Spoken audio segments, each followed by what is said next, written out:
course intent for this session is to understand marketing automation in its various forms, understand how marketing automation works, understand the benefits of it, understand how customer personas are created or for targeting purposes, understand the steps of automation, and being able to map an automation idea.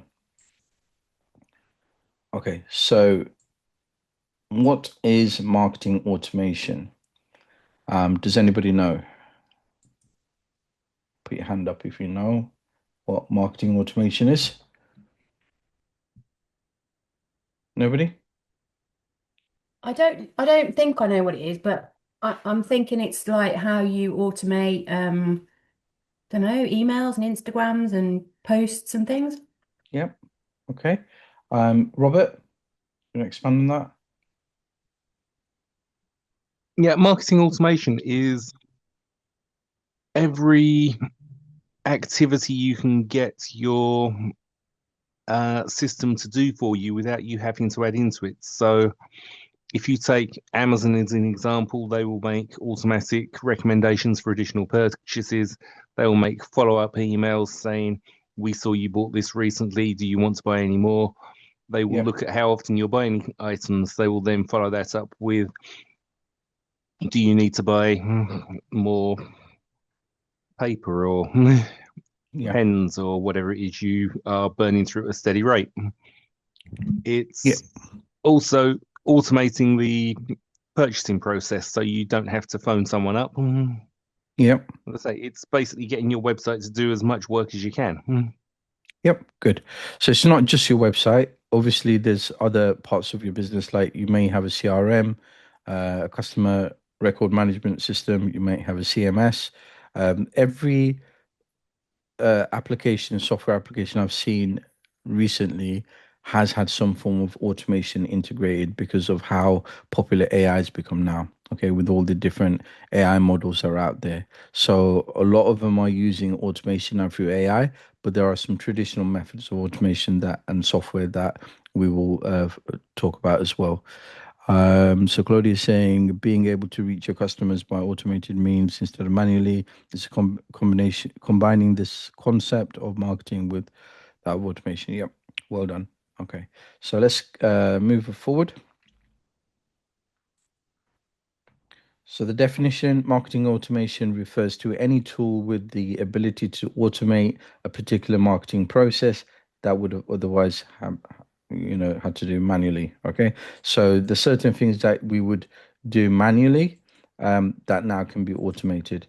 So when we talk about marketing automation, it could be like Robert was saying, I think it was, no, Louise was saying about email, and then Robert talked about the website, social media, Louise mentioned, CRM, I mentioned, customer journey. So we're talking about the sales funnel.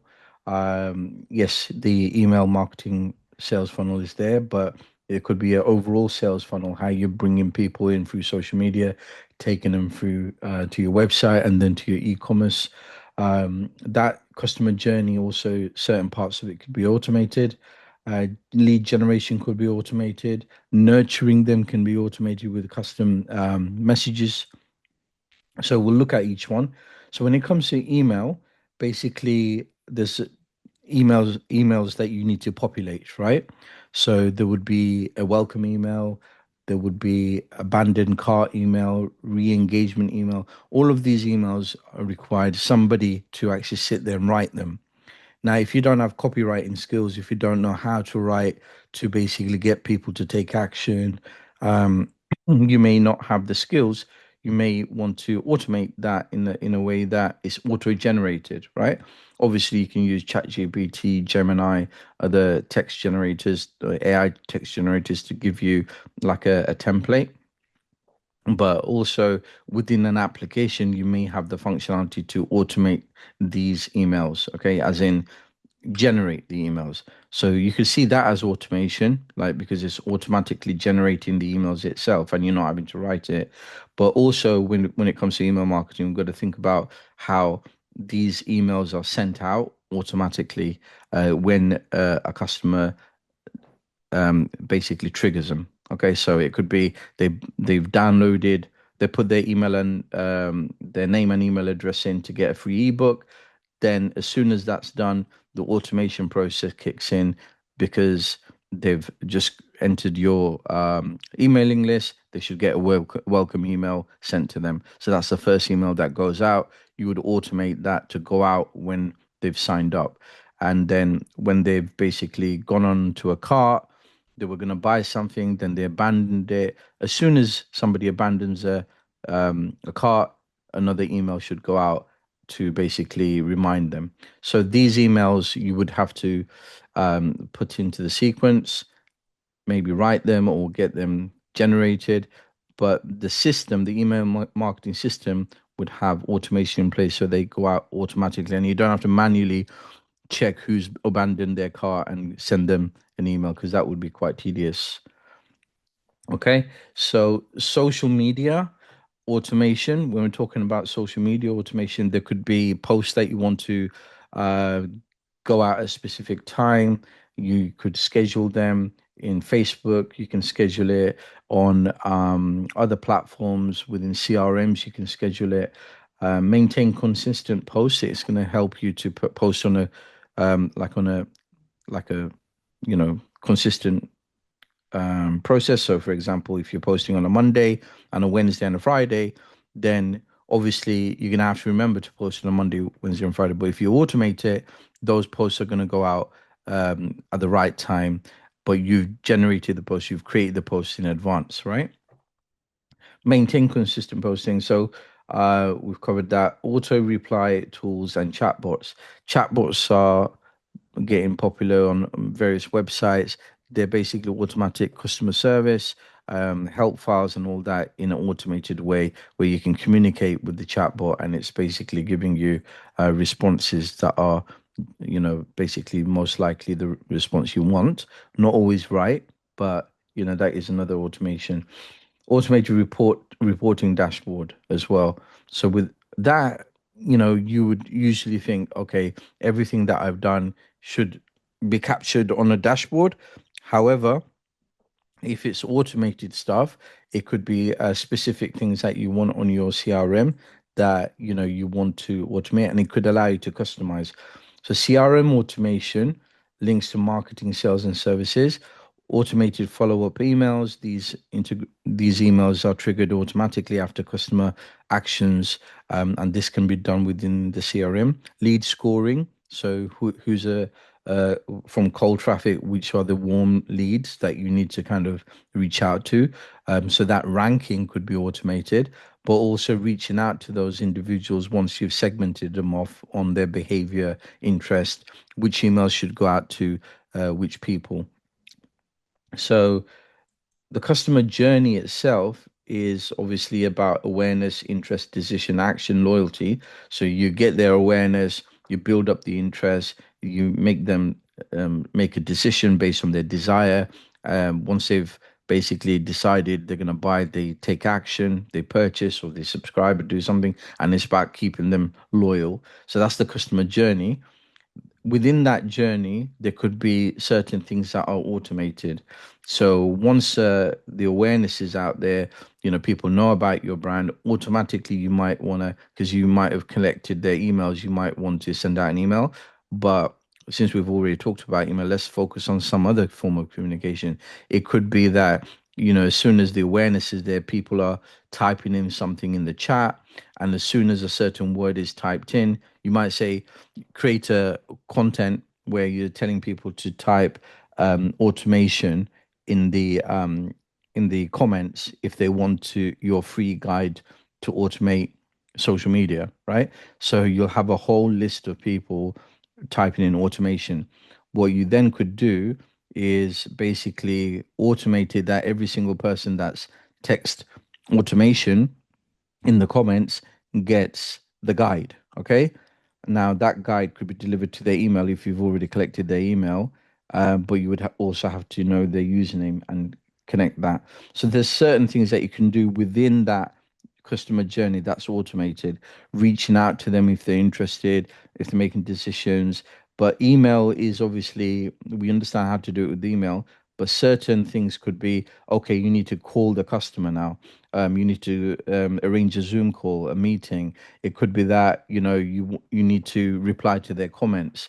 So that a part of that customer journey, certain things could trigger and remind you to do certain manual actions. But even though you're doing it manually, the automated side of it is that it's reminding you to take that action. Okay. So triggers based on clicks, views, purchases, dynamic content adjusting to customer behavior. We talked about this before, where depending on what a customer is doing on your website or with your products, their actions, their behaviors, um, the content itself is adjusting, is changing. So their journey is defining what is displayed in front of them. So if they abandon their cart, they may see a pop-up giving them a special offer. That is customized to them because they abandoned the cart. Somebody who didn't abandon the cart wouldn't see that pop-up or that offer. So it's very dynamic when it comes to the content. Lead generation nurturing, when you're gathering people, okay, when you're collecting information on individuals, these form these forms, like for example, it could be a form on your website. They collect the customer details so that the business itself can follow up and begin nurturing process. Okay, so making those consumers into customers. The automated scoring, okay, it ranks leads based on their behavior or their level of interest, helping you to identify who is most likely to convert. So lead ranking is a feature found within content management. Sorry, on CRMs, content community. I get confused between the two now. The customer record management, CRM. Okay, so within that you have the lead ranking, and it's a feature that's been around for a while. It's not a new feature, the ranking, but it really helps you to identify which customers are going to buy something from you, and some customers are just going to be consumers, are just going to consume your content. You'll see all that, and it is based on their behavior. It could be that they've purchased before from you. In that case, their ranking would be higher.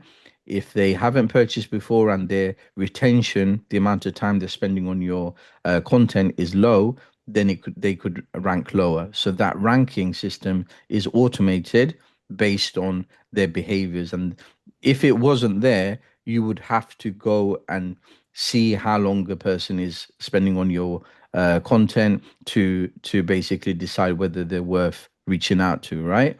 And you might get it wrong. So that lead scoring is very important, and this nurturing that would happen afterwards could be automated as well. Um, people want people want to feel special, right? People want you to directly contact them to talk to them, but it's not always possible if you've got a large amount of people coming through your funnel. So it could be that specific individuals um, are most likely to buy, but they got questions to answer, right? So you're collecting the questions and you're getting AI to answer it for you. Or it could be that you've decided that these clients are going to convert, they're going to buy my product, but they just need that Zoom call that's going to make them decide. If you're going to spend time with your leads and nurture them, obviously there's a cost to that, whether it's time or money, right? If you're going to spend half an hour on a Zoom call with a customer to convert them, is it worth spending that time with them? Well, if it's a high valued product where they're going to spend £500 or £1,000 because is one of your premium packages, or there another business that you're bringing in as a potential client who has money, then that Zoom call could be relevant. It could be worth 30 minutes of talking to them about the business, answering their questions. That whole process is still nurturing, and it may not be ideal for automation because it loses that personal touch. If a customer is going to pay a lot of money for your service, and you're ranking them at a top um potential customer that is going to purchase a high end product, you want to give them that personal touch, right? So reaching out to them on the phone, having a meeting with them over Zoom, or even meeting them in a person, that kind of stuff can't be automated. But what can be automated is the process that leads to that.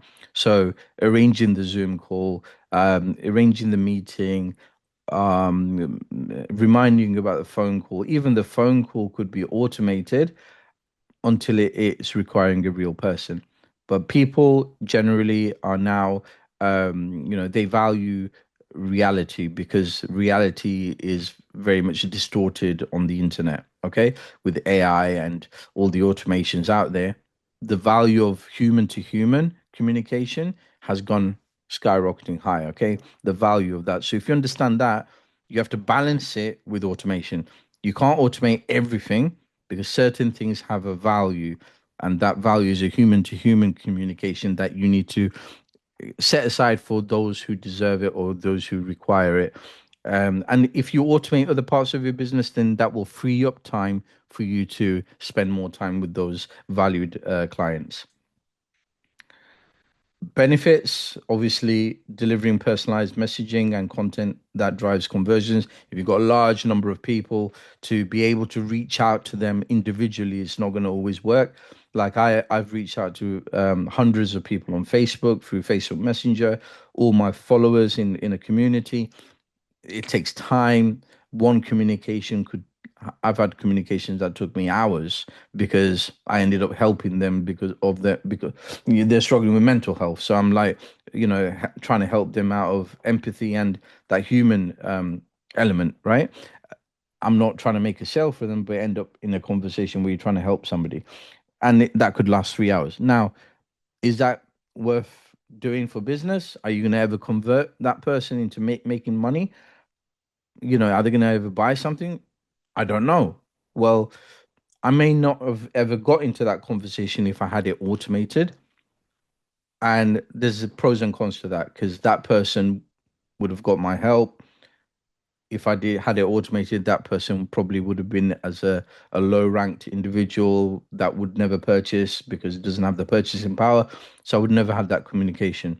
So you have to balance automation with that personal touch with your clients. Lydia, you got a question?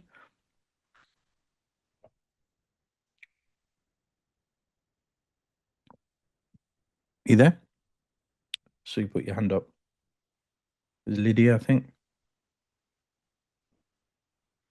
Okay, just put your hand up again if you have a question. Might be a mistake. So there's that benefit of delivering personalized messaging, but like I say, you've got to balance it with what needs to be delivered personally, um, directly, human to human, and what should be automated. Equipping teams with the tools and resources they need to enhance and scale their marketing with ease. That's very beneficial because if you've got team members, everybody's got their own focus, their own roles.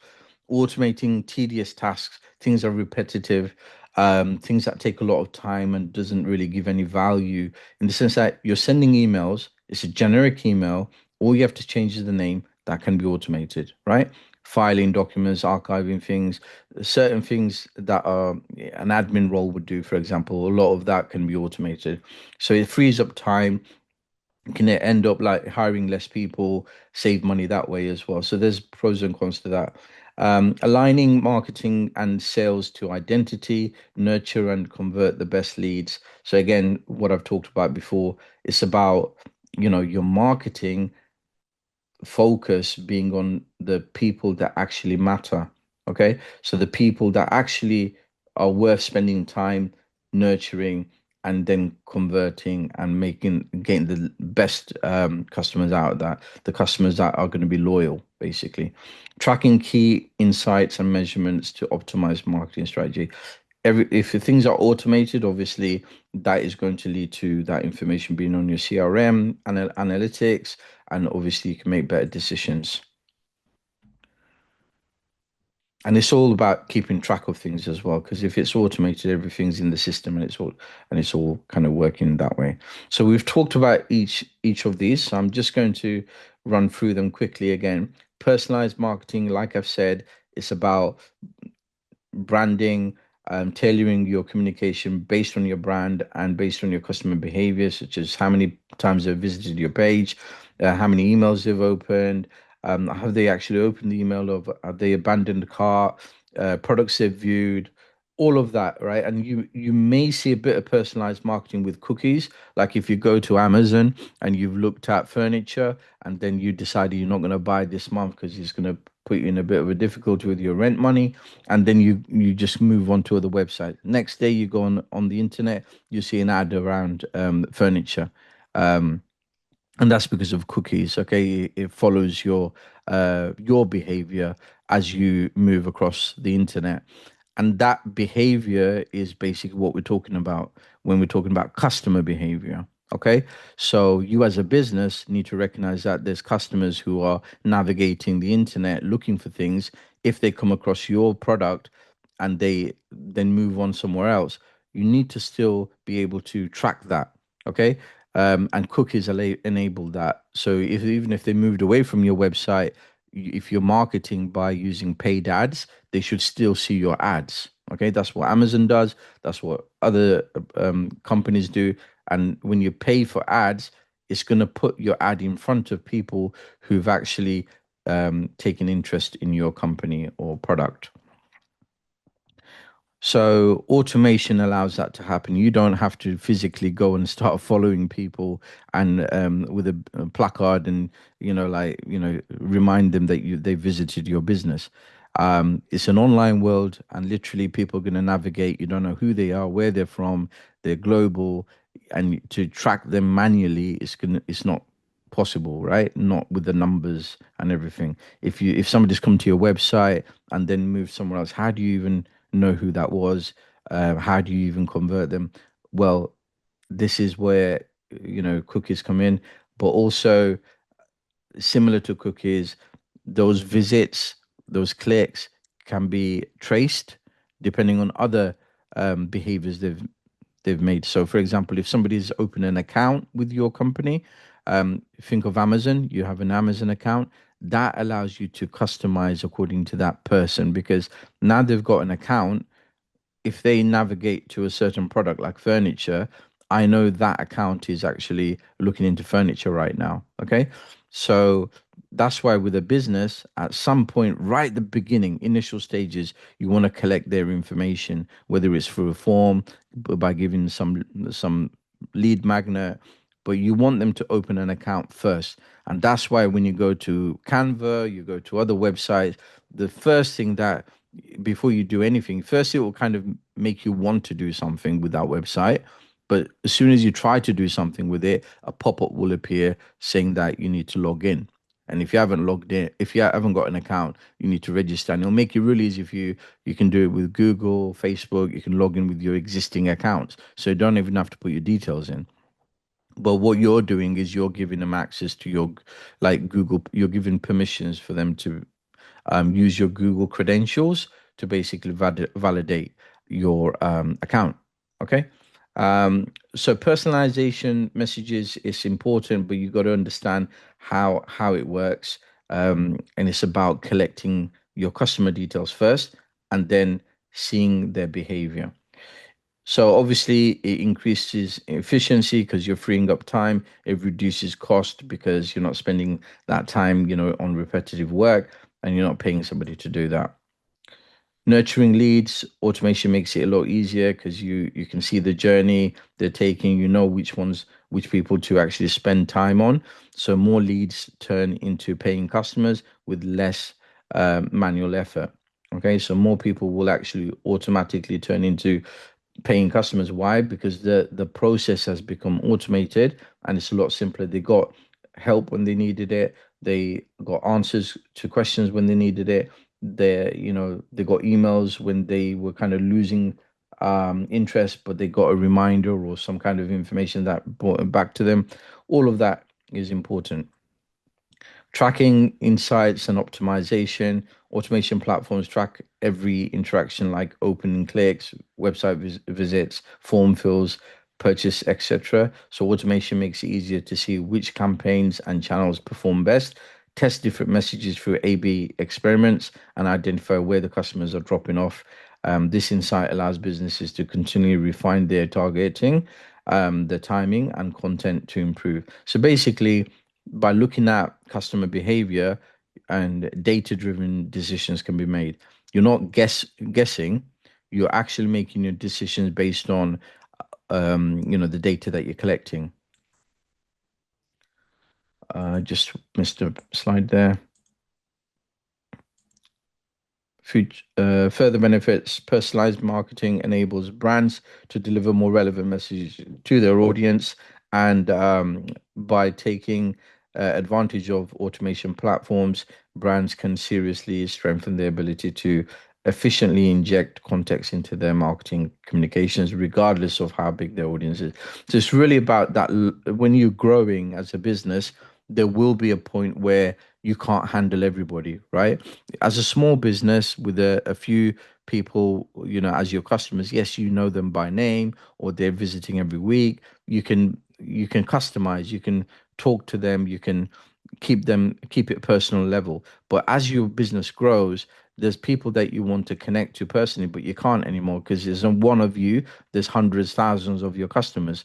And that's where automation helps. Okay, just to keep that personalized messaging, personalized communication going. So in the past, marketing focused on reaching as many people as possible with one broad generic message, a practice known as mass marketing. So you just bombard the masses with one message and hope that it sticks to some of them. Okay.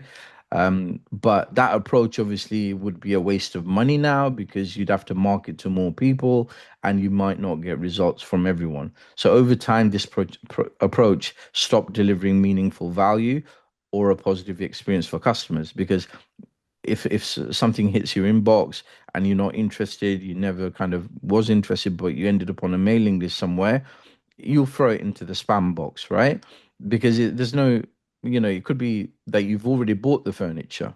Okay, 6 months later, you're getting an email about furniture, but you've already bought it, and furniture is long term. Okay, so because it's not customized, it's generic. If IKEA was sending that email and it was a very generic, broad message about their products, then none of those products that they're marketing may be relevant to me, right? But if it was customized based on the fact that IKEA knew that I've just bought furniture, okay, so I might be focused on bedroom furniture, and they know exactly which product I've bought, okay, because I'm in their system and it's recorded and it's automated.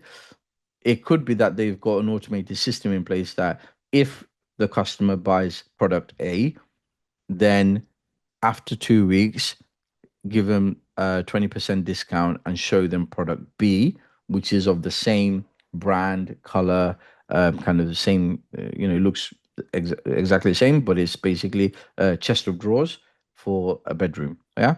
Show them that and put a special offer on for 20% discount. Now you're thinking about the customer's journey, you're automating, and you're thinking about the next step that person's going to make. You can also look at the purchasing power of the customer, when they're most likely to purchase, when that email should go out, how they like to purchase, like did they buy in store or did they buy on the website? So that information is available, so you might give a discount for online, or it could be that it's at a specific store.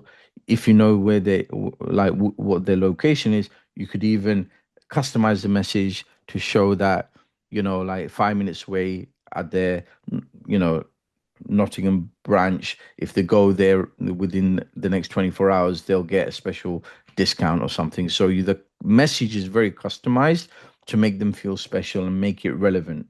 Okay. So in the past, the mass marketing, it worked for some people, but as with social media, obviously you've got to pay for it. It's expensive now. It used to be a lot cheaper paid ads, but it's very expensive now.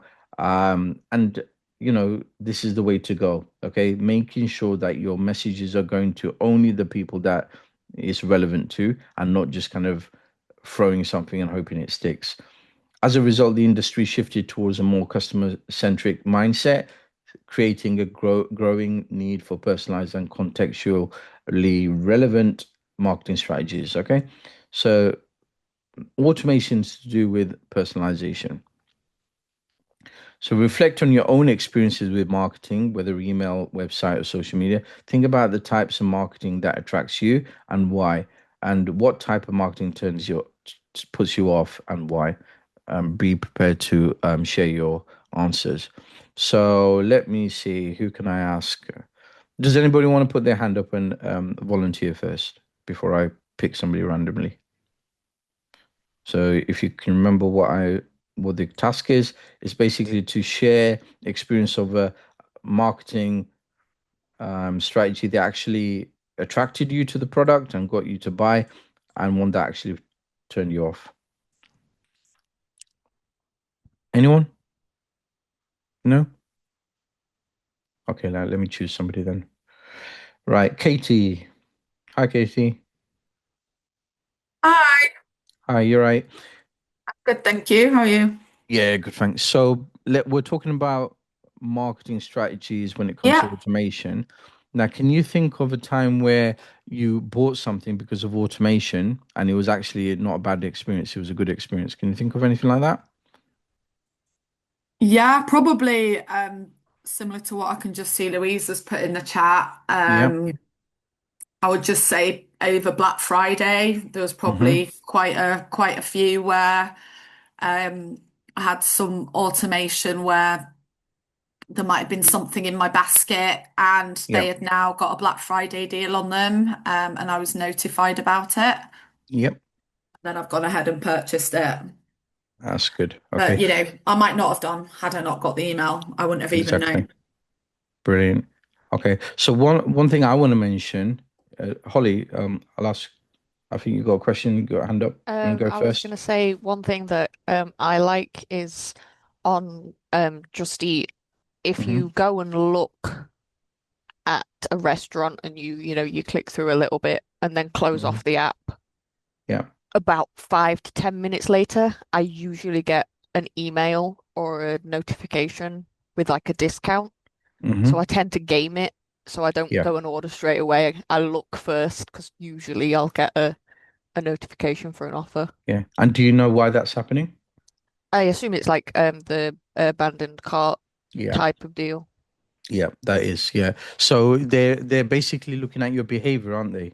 They're seeing your behavior in the sense that, okay, this person, we might lose this customer, right? Before we lose that customer, let me quickly offer them a discount or something, a special offer. But you're playing that game and you understand, so you're basically abandoning the page on purpose and going back in again, right? Closing the app and going back in again. But in general, it will work for a lot of their customers because they may. I've done it so many times. Like my kids, like sometimes, especially the younger one, he wants to eat from outside, right? So he wants a takeaway, he wants pizza, he wants this, that every day. Yeah. So I'm on Uber Eats, I'm looking for something. Okay, what am I gonna get?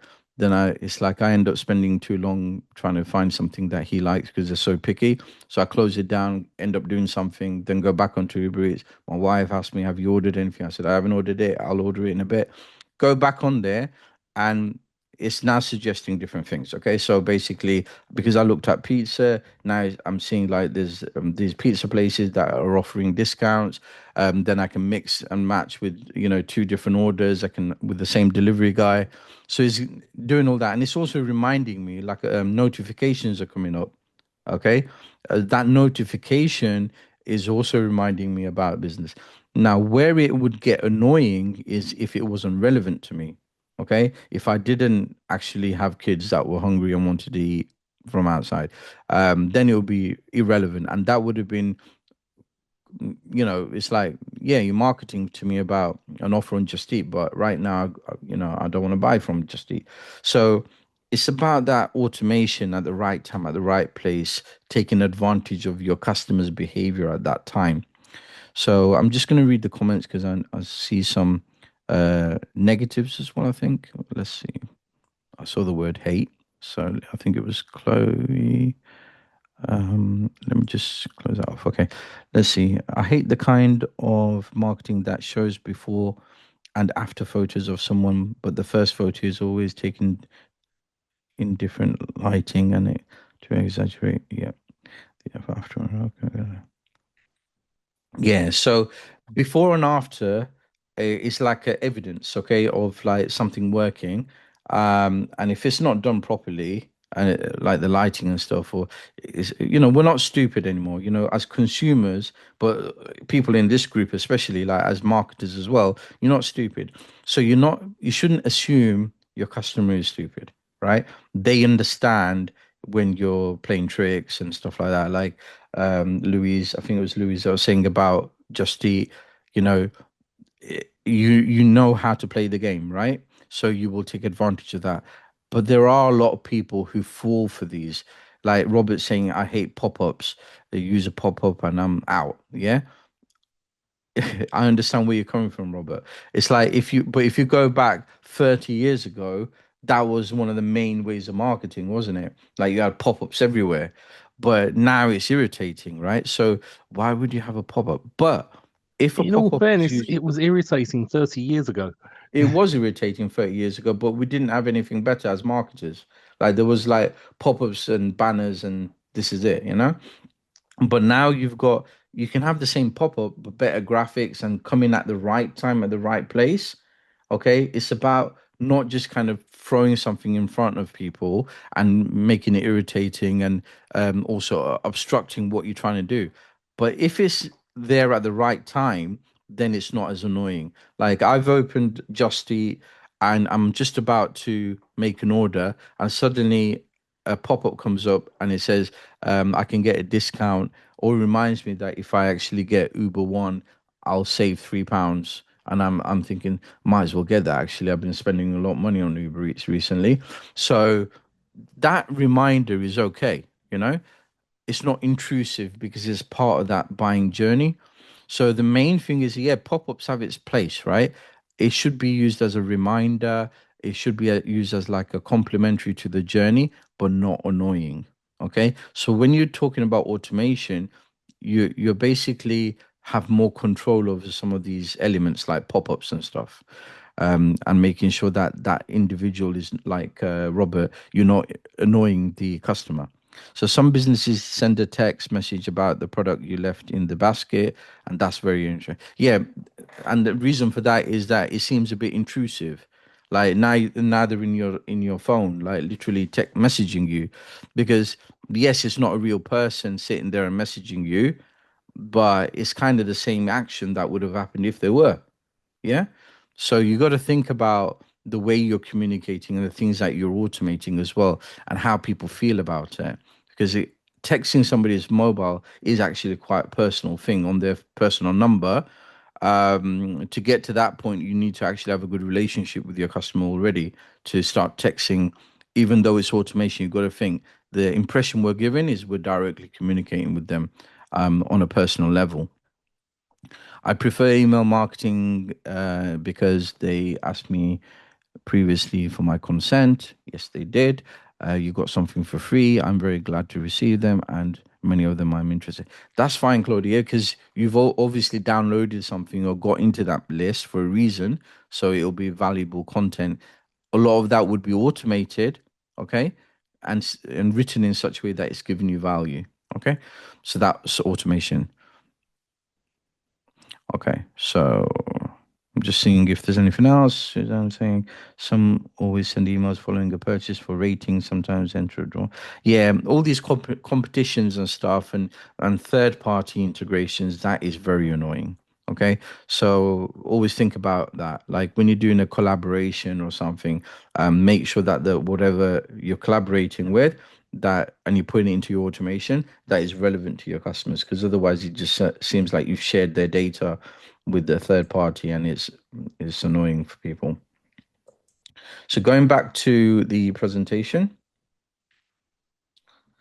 how marketing automation works. Okay, so it's not it's when we think about automation, it's like it sounds like something really complicated, but if we break it down to the different elements of the automation, it will make more sense. It will be easier to understand.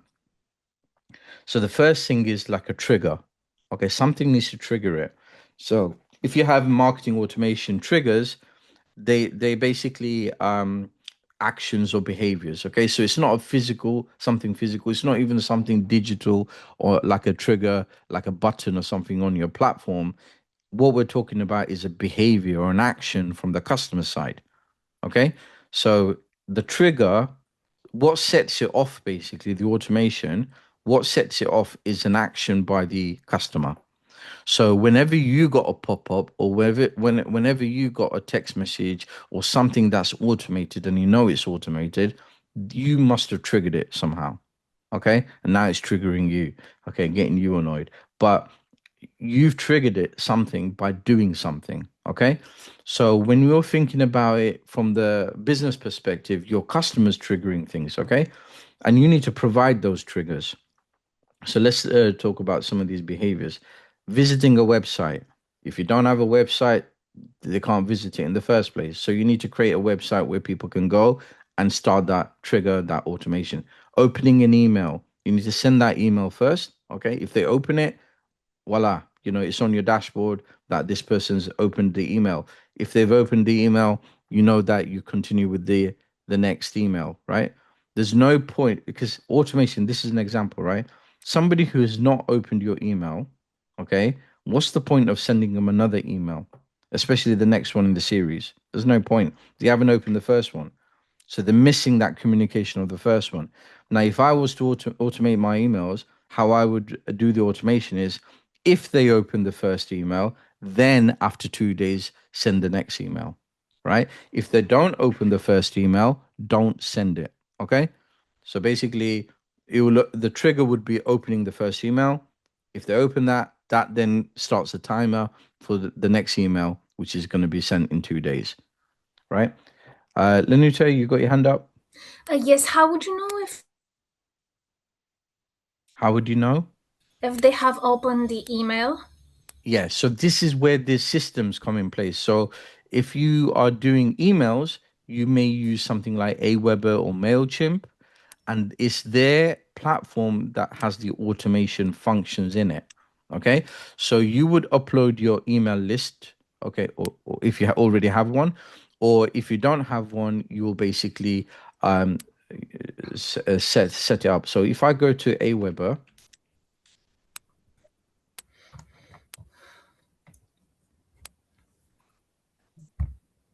so within Aweber, if I just log in, Robert, you got a question or?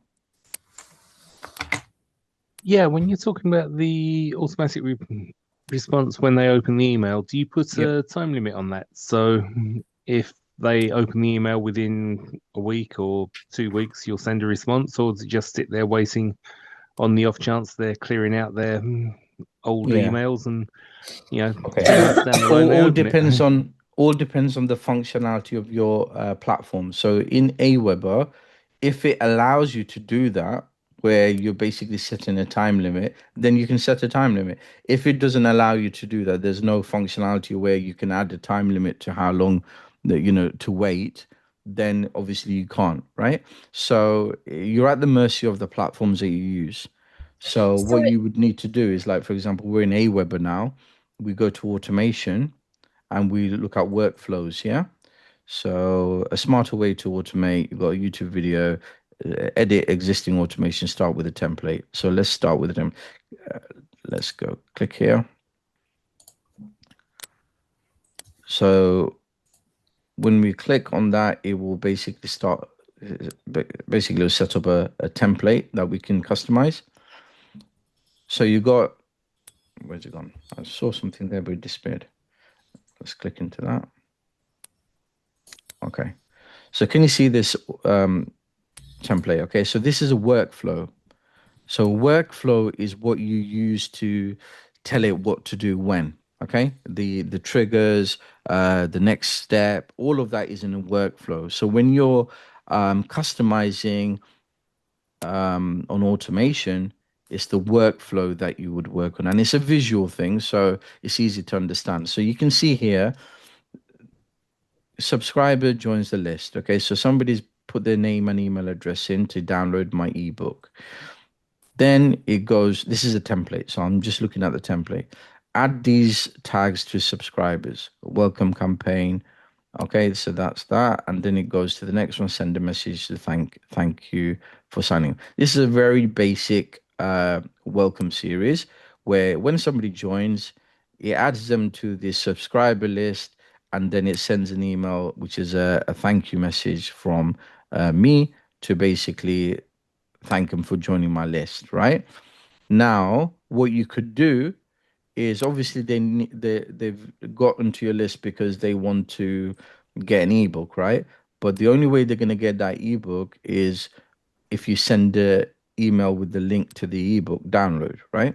So that you could do within your thank you. So within that, if you edit that, so I click on edit, and it will go into that email, right? So this part of the email here, where it says subscriber dot first underscore name, that is pulling out the email address, sorry, the name of the person who you're basically messaging, right? So with your landing page, you would collect the name and the email address. That would then go into a list where it's one column has the name, one column has the email address. When somebody signs up, obviously their name is getting added to that list and their email is getting added to that list, right? When that email gets sent out, because this is written within the email, what it will do is it will take that name from that list and put it in here. So it will personalize it. So instead of saying hi, good morning, or whatever, right? It will say, hi, Robert. Thank you so much for signing up today. And that makes you feel that, this person cares to actually find out what my name is and call me by my name. But as a marketer, you're not actually doing anything physically, manually. You're using this to take it from the list and put Robert in there when it's sending an email to Robert. Okay, so it's taking your name in there and sending it to your email. So what you would do here is like it's obviously thanking that person for joining the list. What you would do here, as promised, here is the link to my free ebook ebook on 10 ways to automate your social media posts, right? So something like that, and then you would basically highlight that, click, that pops up automatically when you highlight it, click on that, and you'd put the link to the PDF, the ebook, and that PDF, that ebook would sit on your Google Drive. So on your Google Drive, you would find the link and you paste it in here. Okay. And then this type, when it says type, you make sure it's type is link and you click save. And that turns into a link. When that, now that this email is automated. So as soon as somebody joins my list, because I've collected their email saying that I'm going to give them a free ebook, when they get this email, which is automated, they'll get it as soon as they've subscribed in their inbox, they'll get the free ebook. Okay. So you've promised them something, they're getting that. Let's see, what can I show you from here on this side? Bella, how Yes. how can you see that they have opened the email or Yeah, that's I'll come on to that in a second. So I'll save this. Now, if I go back to Aweber, because that was me going into the email to show you the actual email, but I'm going to go back out again because all the functionality changes whenever you go. So I went and customized that email where I put the link in, right? And this is part of my automation, but it's basically going to automatic because it is part of the automation because it's automatically going to give somebody my ebook. I don't have to email them the ebook manually anymore. So every time somebody's getting on my list, I could be asleep at 3 in the morning. Somebody put their name and email address in. I don't have to worry whether they got the ebook or not. They're definitely going to get the ebook because it's part of my automation now. Okay. So automation isn't rocket science. It's basically literally understanding that it's a workflow And within that workflow, there's parts of it that you're going to automate. Also, these are good to go through because it gives you like tips and stuff. But I'm going to close it down, but it keeps on coming up. It's a little tour. So now you asked a question, and it was about, what was your question again? Sorry. How do you know if they've opened it? Yeah. So if Yes, I yes. exit this, okay, so I've exited the workflow. This is about the automation. Within here is everything I need. So within here, I want to find out, I'll look at my subscribers first. So if I look at my subscribers, it will load all my subscribers. So I've got loads of emails in there. I'll come out of that because obviously it's personal identifiable data. It's basically my email list. I'll come out of there. But if you go into messages, I would have to send a message actually to show you. Okay, let me try to explain it to you. Say I send a message. Let me see if I can bring up reports.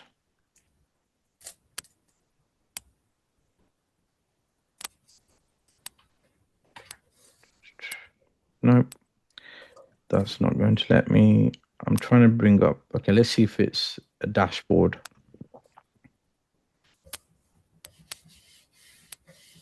There used to be a dashboard. Let's see. Draft schedule sent. All messages draft. 1 second. Subscribers, page forms, list options. Maybe I have to actually send one. Do them for your email upgrade. Basically, when you send out a message, it will list it here with your messages. This is draft, yeah. So if I send that out, okay, let me see if I don't mind sending an email to everybody. Just bear with me a second. Delete that. Okay, so I'm going to go into, I've got a list. I'm going to write a new message. So go to messages, create message. Okay, so what do you have to say? Get rid of that. Type. Get rid of that.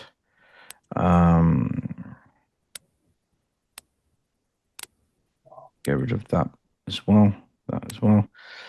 I'm going to just start from scratch altogether.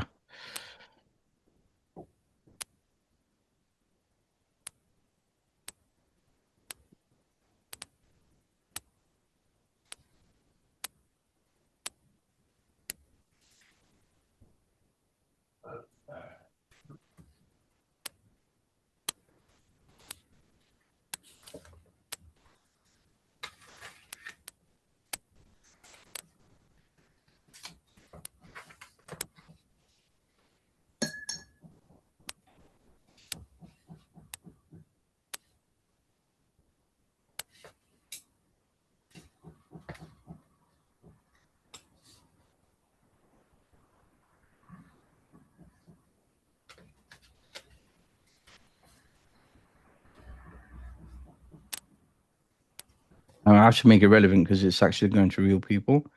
And then I'm going to put the link of my Facebook group here. It's just I want to bring up the results of the email when I send it. So go to groups. There it is, I think. That's my page. That's the group. Okay, so that link, take that link, put it into my email to join the group. Click here, all right? And then that click here, bold it, and I could also put the link there. Okay, save. So now I've done that, and then I can go down here, kind regards, Bilal, Neura, blockchain. Always keep your brand around. And then I could also insert an image, and I could find an image, which is ideally going to be my logo. but I don't have that right now, so I'll just leave it like that. So that's your email. Okay, done. And then if I save and exit,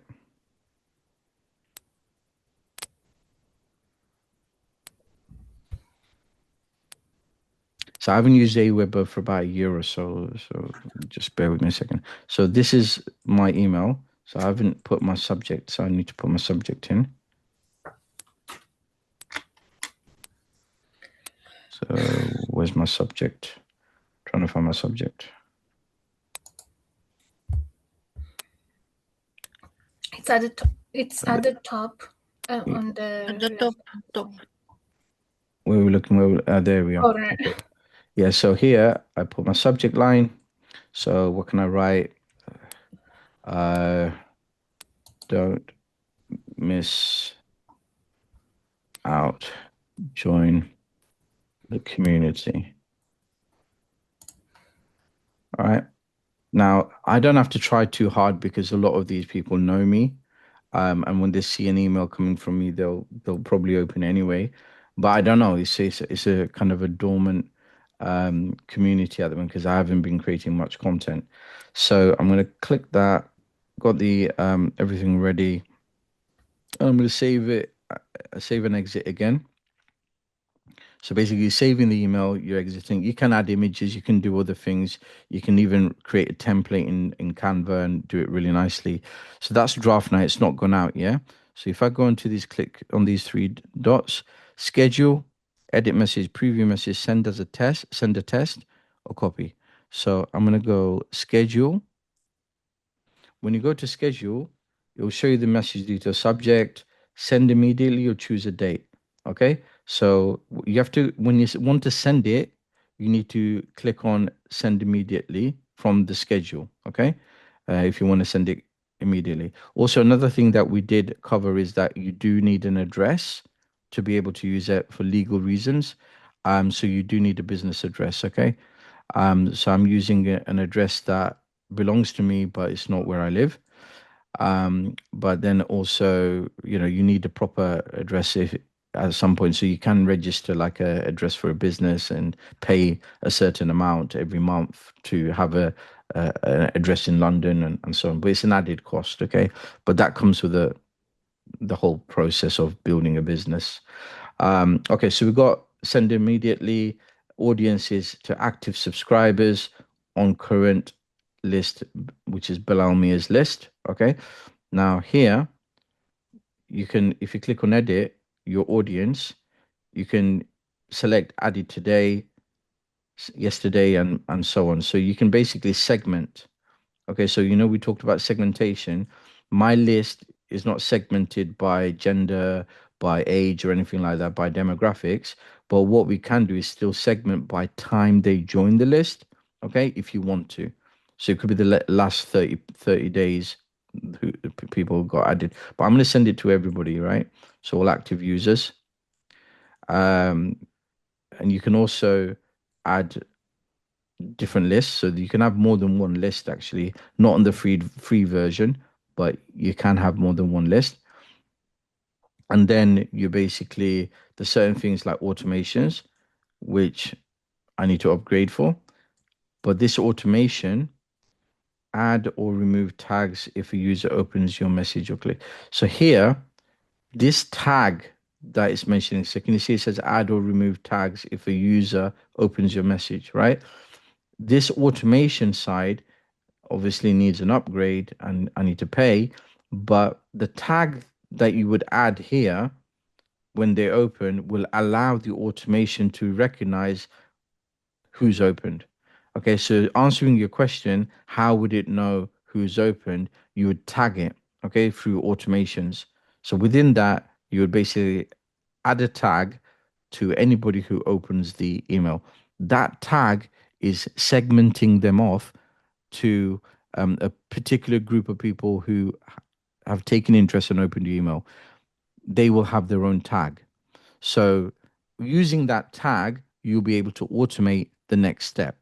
So everybody who's got that tag, they're interested. So send them the next email, giving them some other information. Tell them that I've got a webinar tonight, that kind of thing. That automation it uses tags.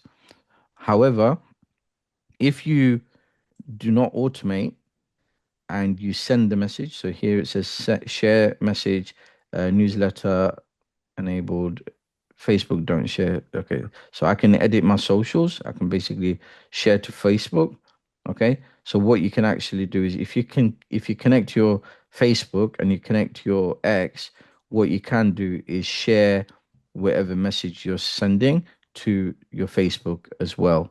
If you're sending a message to your group or something like that, but I'm not going to do that. Additional options, track links clicked in the message. This is going to track the people who click on the link to join my group. Email me when message stats are available, and it's going to send me a message when the stats are available. So I'm going to send message now. Okay, are you sure you want to send this broadcast immediately? As of February 1st, 24, Gmail no longer permits sending of emails using their domain through alternative. Blah, blah, blah. For best of deliverability, it is recommended that you use a business email. So this is important to understand. If you're using your Gmail as your main email that it's sending the emails from, then the likelihood of people receiving your email is going to be low. Okay, so because Gmail no longer supports that. So this is where you would need to think about, if you're going to do email marketing, you need to think about getting your own business domain, business email address. And a lot of hosting platforms like GoDaddy basically allow you to purchase that. And I think it's around three to £4 a month. So again, it's another cost, but that's another business expense for you. Okay. So I'm going to just send that. Now that's gone out, it says it's sending. I haven't really done much automation there because I didn't even, um, but the workflow side, yes, but some of the automation I have to pay for, so I haven't done it. But I just want to show you that that's sending. Once it's sent, I'm going to get some stats. It's going to take a little bit of time. Maybe we can come back to it later and check it out. Yeah. So once it's sent, it will show me the people who clicked on the link, people who opened, all of this data will be available. Okay. So we have to just wait. Okay. Because it's sending them out still. And then it should populate some information. So we're going to leave this page and come back here. So the trigger here would be people opening the email and also people clicking on that link that I've given them. Okay. So one thing could be they've opened the email, so they're interested. So I know that these people actually want to hear from me. Clicking on the link to my group could indicate that, okay, these people actually want to learn about blockchain, AI, and digital marketing. So now I can segment them off according to those two things. One is they actually got a good connection with me. They're still interested in talking to me. And now those out of those people, if some of them didn't actually click on the link, then I have to think that out of my list, there's maybe 30% of people or 40 or 50% of people who didn't click on the link. So maybe they're no longer interested in these topics. Maybe they've moved on, but the relationship with me is there because otherwise they wouldn't have opened it. So maybe I should reach out to them with something else, like what are you up to nowadays? What is it that you're interested in? Last time we talked, you were interested in blockchain. What are you doing? What are you focusing on now? That's me doing research on my existing community to understand how can I actually serve them. So your workflow that we saw a little bit of the workflow there with that email. Okay, so we saw that workflow. Remember, we went into that welcome series, that workflow. Yeah. It's a basic workflow, but this is what it's talking about. Workflows are automated sequences that guide interaction step by step, ensuring customers receive the right communication at the right time. They can include time delays, conditional logic that adapts to customer behavior and personalizes the content. So if you go to that workflow here, um, edit setup. Okay, so I just clicked on edit setup on when the person joins the list, add these tags to the subscribers. So this tag, welcome campaign, that's going to basically tell them all of these people are now subscribers. So it works with tags. If I click on edit setup, add one or more tags. So the welcome campaign tag is basically saying these people just subscribed. Now, what tags do subscribers get at this step in your workflow? They get a welcome one because they just come in. Now, if I wanted to add more tags, I could, and these tags could mean other things. Like, for example, they've come in. Ideally, it's just that tag now. But if they've come in and they've done something else, it doesn't make sense here because it's right at the beginning. But here, once they've come in, if they haven't opened it, so for example, if I go into that, add a step, actually, if I go in here, so that would go into my email actually, so I wouldn't want to go in there.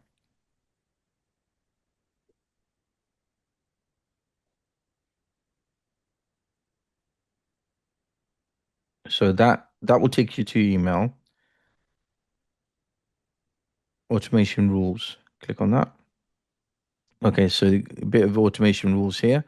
Set rules that automatically tag or remove subscribers from your workflow when they open or click on the message. So when a subscriber opens the message, add this tag. Can you see the tag says engaged? That's indicating that that person opened the email. So that makes sense. Engaged. They engaged with my email. They opened it.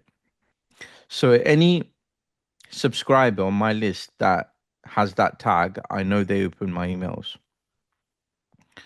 And then I could add other tags. And this is basically the rules that it's following. Basically, it would add that tag, it would remove another tag. When a subscriber clicks on any of these links, okay, so this message contains no links. I don't know why that says that because I do have a link in there. But you would add another tag. So basically, if the person clicks on a link, then add another tag. And that tag should indicate that those people are actually interested in joining your group. So you could have the tag named as interested or group or whatever, right? So this is about you telling Aweber who's who, but you would need to put the rules in, and they use tags to do that. Once you've tagged people, it would basically know how to automate according to that. So what you would say afterwards is those people who engage by opening my email, send them the second email. So everybody with the engage tag, send them the next email, that kind of thing. So here I could add another step. So when they actually subscribe, what happens next? You send them an email, you wait. So if I click on wait, how long do you wait?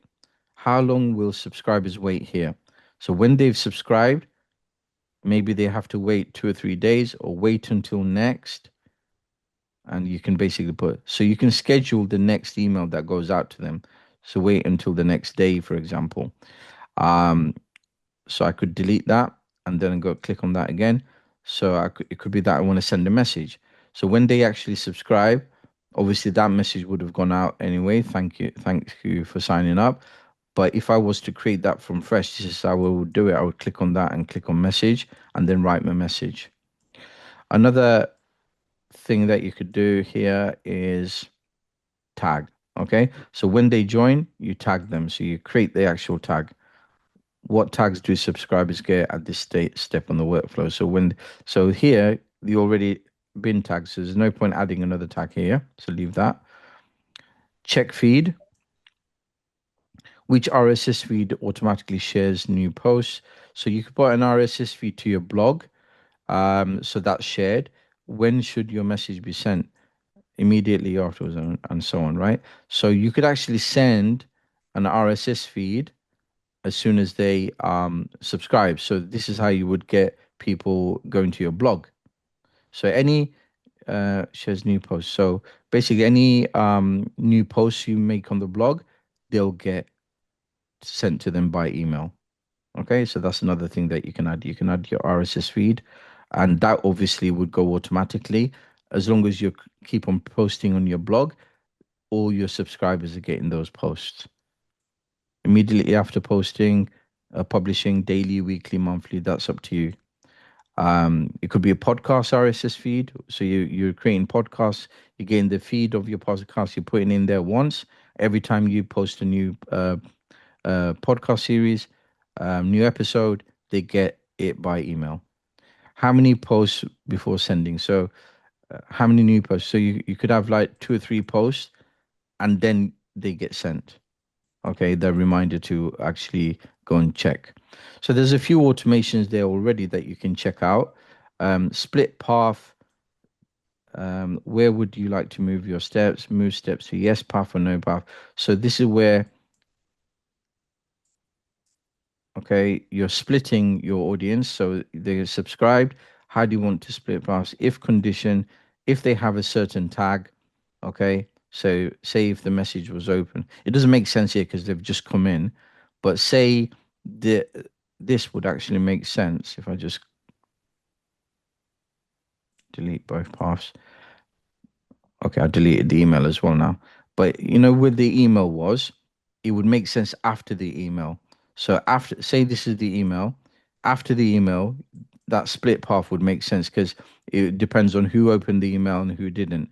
So those people who opened the email or clicked the link, then basically, if condition is clicked link, so they click the link in the email, okay. Um, okay, how do you want to split it? Link must be in one of your previous workflow messages.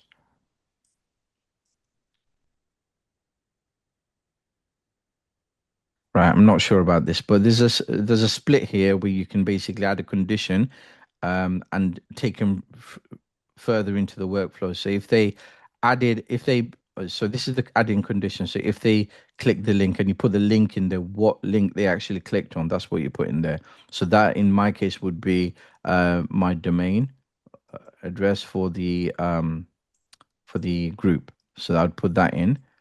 So if they clicked on this link, if they said yes, they clicked on it, then next step is you send them a message and say, thank you for joining my group. It's really good to have you there, and blah, blah, blah. And you might give some content or something. If they didn't click, okay, they're probably not interested. Maybe send them something else. Maybe send a video and get them excited about what kind of content that is actually in the group. Okay, so can you see how that automation is done through workflow? And this is something that you have to think about the journey, the customer journey, and set all this up before it starts working for you.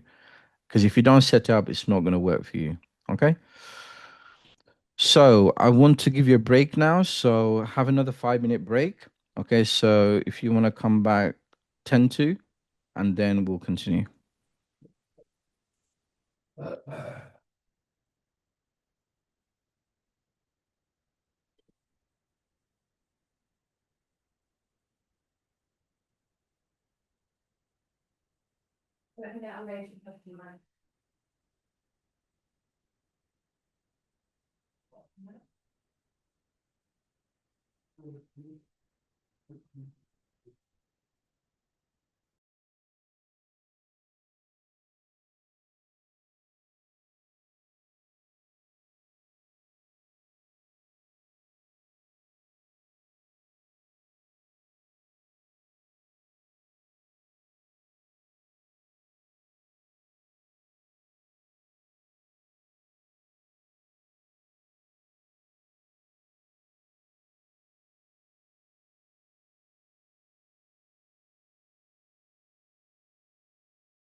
Okay, so as you can see here, that message has been sent to 194 individuals on my list, and out of them, 4 people have opened it so far. Okay, that's a 2.1%. Okay. But out of those 4 people, none of them have clicked. Now, those 4 people could already be in the group, which is why they haven't clicked. I don't know, right? Unfortunately, the stats, viewing stats, it doesn't allow me to do unless I upgrade. I actually pay. Okay, so this is where it stops you. This is where it gatekeeps. And if you want the stats, look, upgrade for access to detailed stats on every broadcast you send. Understand the impact of each message. Repeat successful strategies and avoid ones that don't produce results. So that's what you're going to get from the stats. Okay, so it's going to tell you which one opened. But here, as you can see already, you asked me earlier, somebody asked me earlier that how do you know if people have opened? It tells you. Okay, it tells you who's opened. Okay, who specifically has opened? I don't think it will tell you here without getting into the stats. Um, let's see if I can get in any other way. Yeah, it's going to take me to the upgrade plan. But yeah, I'm not using email marketing at the moment, which is why I'm not subscribed. But basically, I did have a paid plan at some point, and you literally see who opened it, how long they stayed on your email, and so on. So you can actually decide if it's working, if you could adjust the message, and so on, right? Um, the bounce rate, complaints. Certain people may complain if, especially if they didn't actually opt in to get on your list, they'll complain. If anybody complains, I would just take them off your list. You can manually take them off your list. Um, if they complain that this is spam or whatever, just take them off the list. But the main thing is don't put them on your list without them opting in the first place. But yeah, I mean, automation, I showed you a bit of automation there in email marketing. But let's go back to the slide because I've got a lot more to cover. So we looked at a bit of a workflow on email marketing. Segmentation divides the audience into meaningful groups. So within email marketing or your CRM, other platforms like Facebook, it allows you to segment off, put them into groups basically. So with that email, those people who opened my, clicked on the link, they could be segmented off in another direction, and that would be here somewhere. So here we would find, let's see, where is it? Okay, I'm not sure where it is exactly. It may come up when once you've actually got the stats, maybe, but you can segment off. You can even create different lists. But a lot of the functionality is within the paid option when it comes to Aweber. So I don't know where that would be because sometimes it only happens after you've got some people who are interested. It may ask you to if you want to segment off. Um, but you understand what it is. It's basically grouping people in according to their demographics, personal preferences, and how you would do it is you would create new lists. So you'd go to list options, um, and then here, basically that's one list. Okay, that's one list, and if you if you paid, you'll be able to create multiple lists, and these lists will be your segments.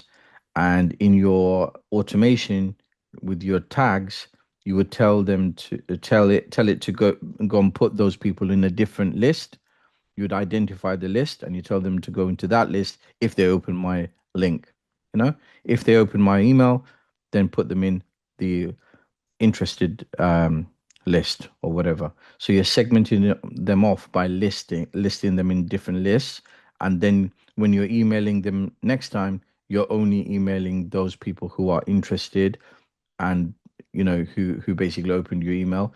The rest of the people, you might put them into another list saying they're inactive. Okay, so that's segmentation. So you're only focusing your energy on people that would actually potentially buy. How marketing automation is changing and expanding. So here are some interesting stats for 2025. About 50% of companies currently use marketing automation. 70% of marketing leaders plan to increase their investment into automation. 77% of marketers use AI-powered automation, and 91% of decision makers report rising demand for automation from business teams. So obviously it's a buzzword, automation, but also practically a lot of businesses are thinking of saving money, gain more efficient by automating. So we all understand probably what a customer persona is. Anybody here who doesn't understand what a customer persona is, put your hand up, please. So we all understand what a persona is. It's basically a fictitious character that we've created to represent our customer. Okay, so we're thinking about, you know, what who our customer is, and we get that information. We're not just making up. We get that information from forums, communication on comments, you know, doing a bit of research through surveys, through forms, to figure out who our customer is.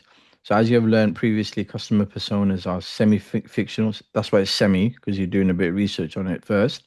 Fictional profiles representing your ideal customers. They are based on real customer data and includes demographics, motivations, goals, and challenges. Having a customer persona in mind helps you to tailor automation in different types of customers and not just treat everybody the same. So if you've worked on your customer persona and you know who your customer is, then when it comes to automation, it'll be a lot easier for you. Okay, because you'll be able to talk to those people. If you don't know who they are, it's hard to, you know, like tailor that automation to make it personal, and it'll just seem robotic. So you don't want to do that. So customer personas and automation. Personas allow automation to deliver highly personalized and relevant customer journeys by aligning communication with each group's specific needs. For example, with my email to my community, there's more than 194 people in that list.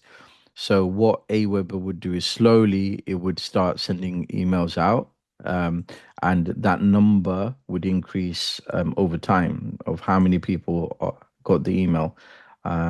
So if I go back to that email message, okay, so it's 4 people, 194. I can't remember if it was lower than that or not, but that number will increase until it reaches the max, and that these numbers will change eventually. It takes a bit of time to populate, but it'll change.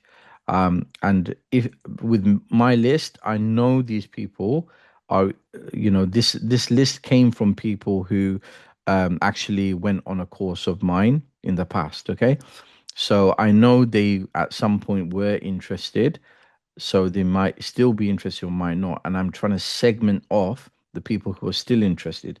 So even if I have 1,000 people on my list and I got rid of 500, that's not a bad thing if you're cleaning up. Okay, if those people are not active, they're not interested, get rid of them. Customer persona is understanding who those people are, and if I got those people off Facebook in the first place, they're basically these people, and these people have all got profiles on Facebook, and they're individuals who communicate with me here. So I can easily ask some questions on Messenger or directly to them to understand, you know, what they're interested in, the demographics I can check out. A lot of these people, I can even in Facebook, I can do the analytics and find out where they're located, especially with a page, you can do that. Okay, groups. I'm not sure as much if I can do that.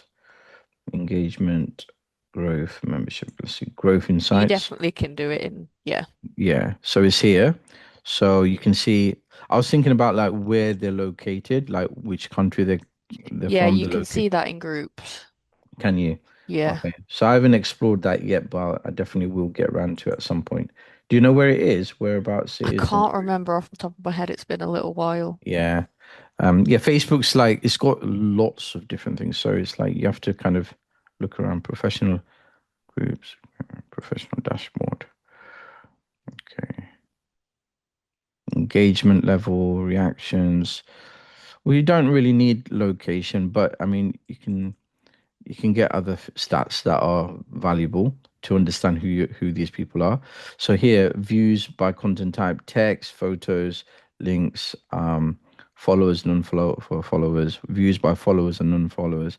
So people who are followers, they're basically viewing most of my content. Non-followers are not viewing as much. So you can get a lot of stats here, and this would help you to form that customer persona by looking at the stats on these platforms and where you're bringing them in. Because that was my channel to bring them in, Facebook. Yours could be TikTok, yours could be Instagram. And obviously, those platforms will also have their analytics dashboard. Plus, if you're using a CRM, it'll bring all that information and get more data. So understanding your customer is going to come from understanding who these people are, communicating with them directly, talking to them, or just looking at the stats. That will then help you to automate because you'll know who you're talking to and what language to use, what their demographics are, meaning that their age group, their interest, their how much you should price your product, for example, with their affordability. All of that will then go into the automation so that your automation isn't just generic, but it's actually personalized. So personalizing your automation comes from the customer persona, basically. So if you don't know your customer, then you can't personalize your automation. So here's some examples of personas. I'm guessing budget conscious Becky regularly looks for discounts, signs up to newsletters for deals, and often abandons her cart if shipping seems expensive.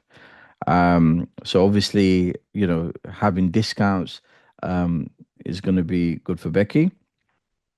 Then you got research driven Raj, reads multiple product pages, compares features, downloads guides before making decision. He hardly buys without thorough research. Yeah. So if I have more Rajes in my community than Becky's, then I need to maybe provide a lot of free value, make sure that I give a lot of evidence, a lot of proof, a lot of stats, so that Raj is satisfied and buys my product. If I have a lot of Becky's in my community or my audience, then what I need to do is put out some special offers, maybe run some ads on those special offers so they gets in front of all the Becky's, and that's how I do it.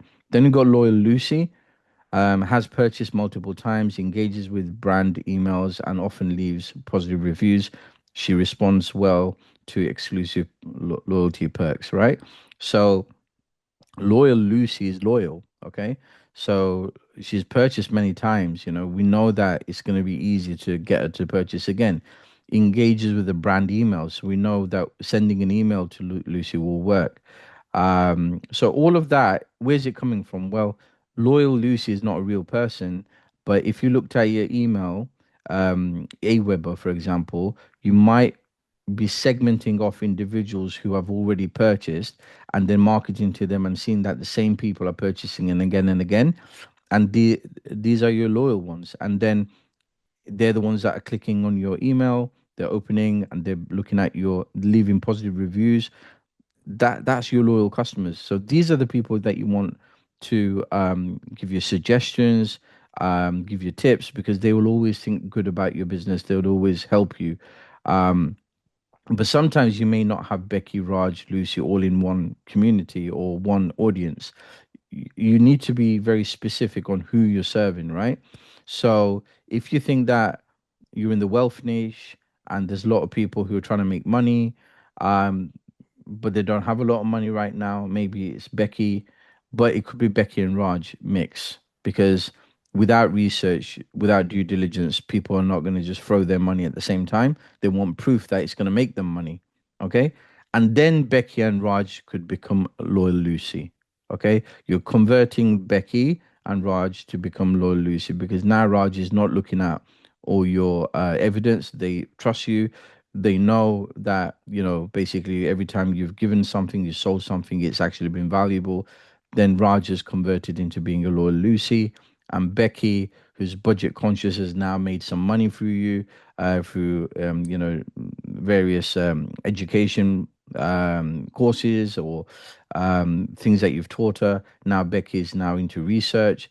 So What I'm saying is your audience may move across different behavioral patterns, and you need to trace that, you need to track that. And the way that's done, again, can be automated, but looking at it manually, just looking at it in the email section, you can segment off people, like people who, if I just refresh that, see if it changes much.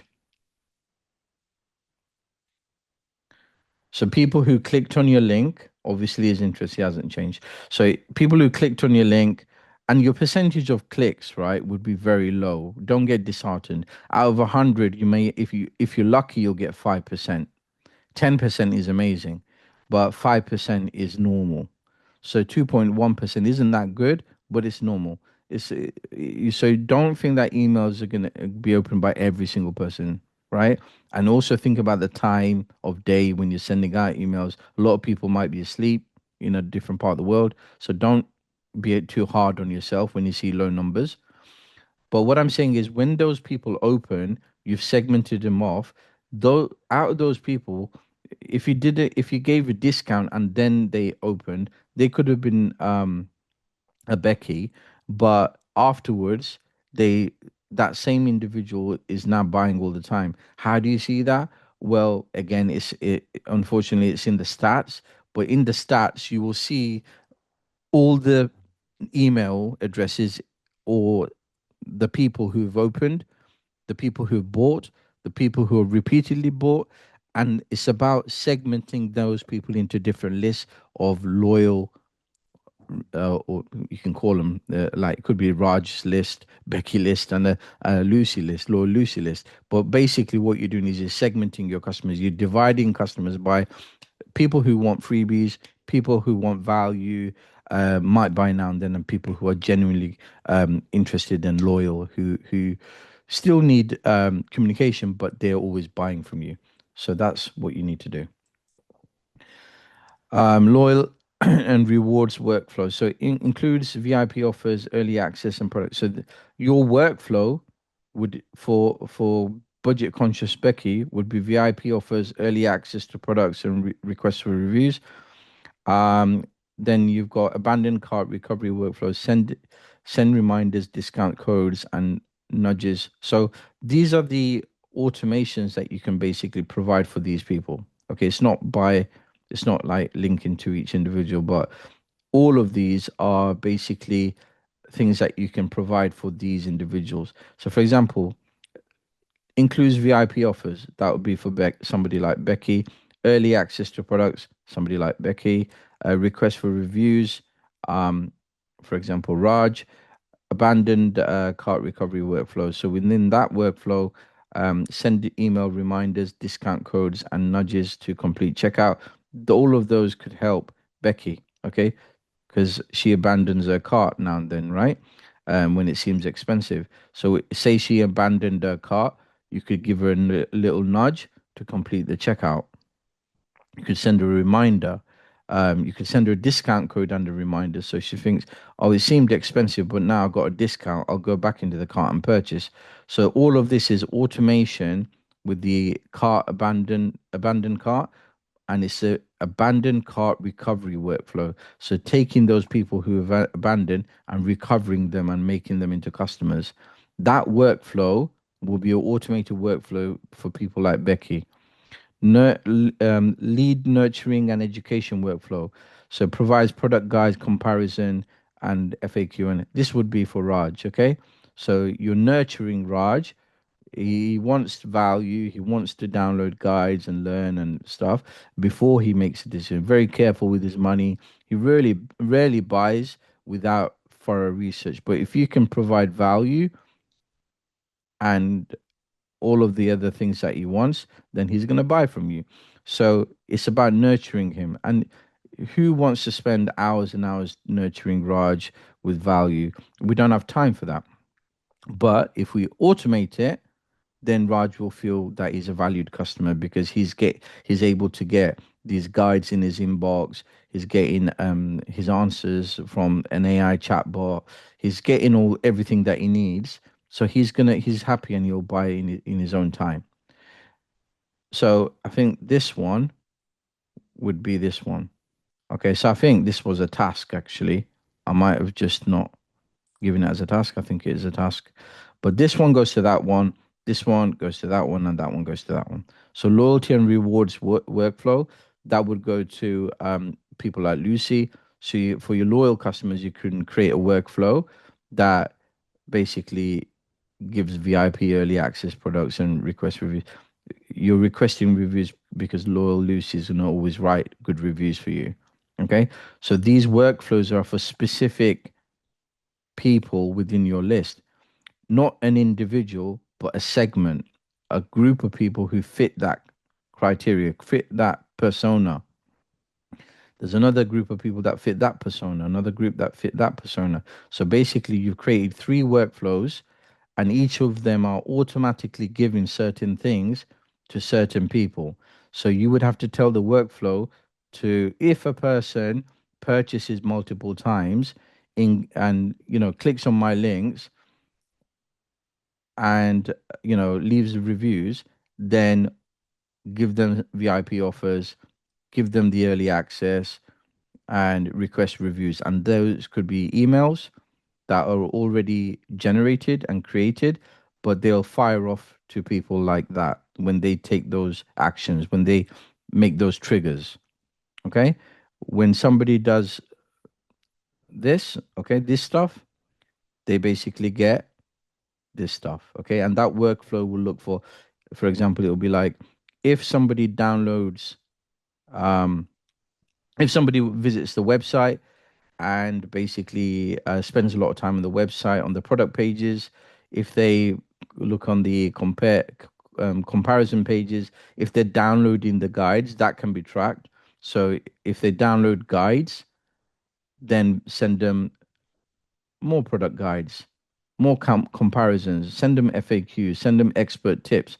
I think what would work here for Raj is if if Raj has gone through the email marketing and he's downloaded the guide and he's always downloading free guides and stuff, but he's also got a record of purchasing, I would just kind of keep on giving him value, keeping helping him out, maybe putting him on a like a video course or something, or providing some video tutorials. And if it's a product that actually he's going to buy, then obviously reviews of that product as well. Okay. So automation basically helps you with your customers. But if you don't know who your customers are, then you won't know which automation workflow to follow, if that makes sense. Any questions at this point? Okay.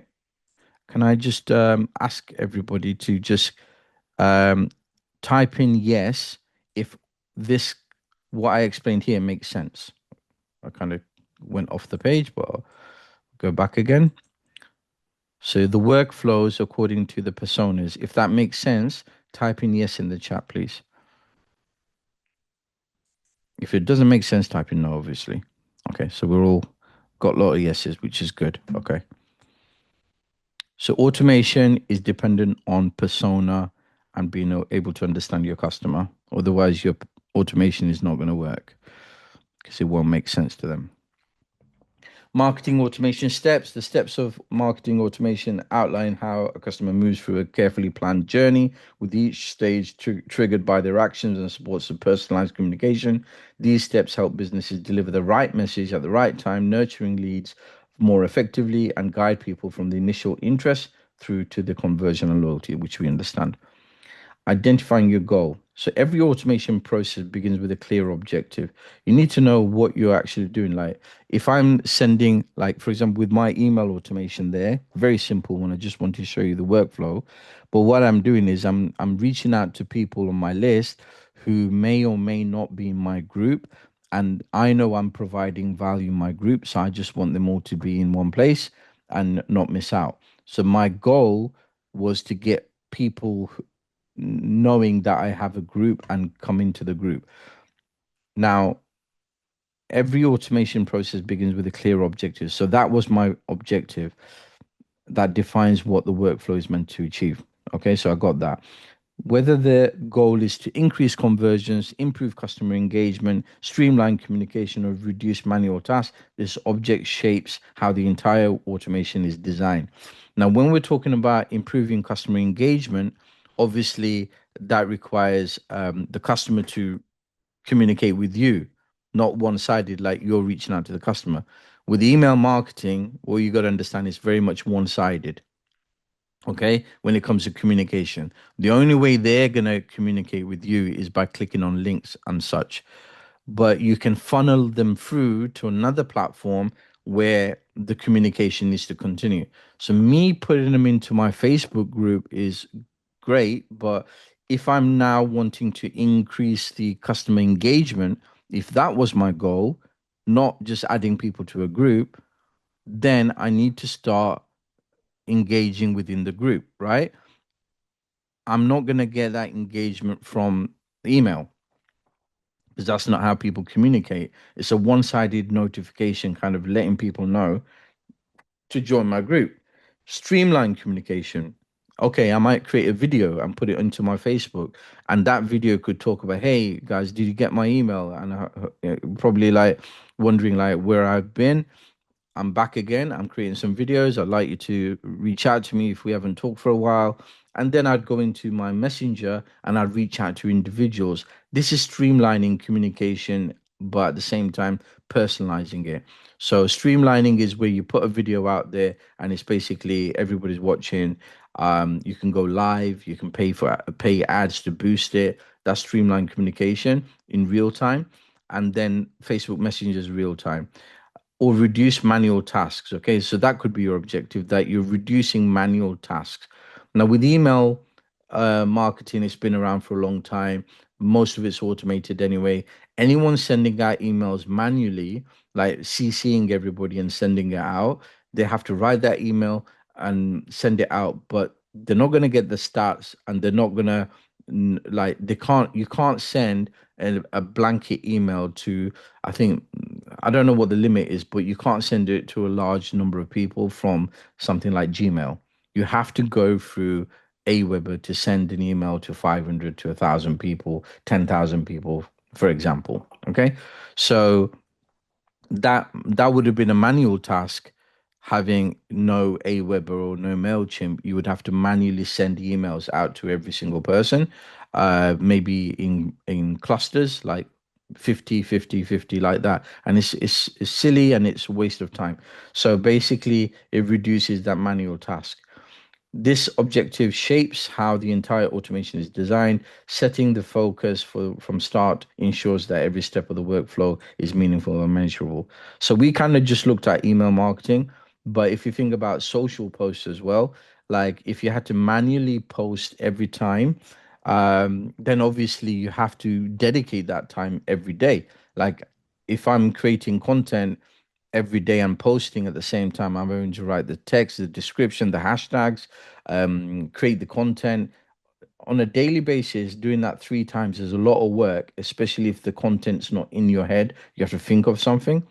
But if you were like, if you had like a month of time where you kind of literally created so much content and put it all in one place, like on a in a folder, and then you decide that from next month I'm going to automate all of this. So you've created the content first. Now you're just scheduling it in across the month so that it looks like you've been putting out content every day. But while that content is going out, what you do for that month is generate all the content for the next month. Okay. So you start 1 month early where you know you're going to start automating stuff next month. You create all the content for that next month, say January, you schedule it all in, and then you're creating the content for February in January.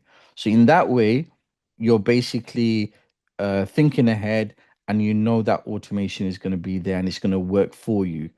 What's the advantage of that? Well, you can take a break in January for a couple of weeks and still your information, your content is getting put out there. You could go on holiday for 2 weeks and still people will think that you're active. And that's the benefit of automation. And your goal could be that freeing up that time so that you can focus on other things. Understanding your audience is obviously very important. If you don't know who they are, you haven't segmented them, then you're not going to talk their language and they're not going to buy from you if that was your goal. So mapping the customer journey is important, visualizing the route they're going to take, where they're coming from, how they get interacting with you. That really makes it easier for you. So mapping the stages from awareness through to conversion to loyalty, you can clearly identify the touch points where communication should happen. So if you like for me again, it's like, where does it start? Well, I post on a public profile page on Facebook. I engage there.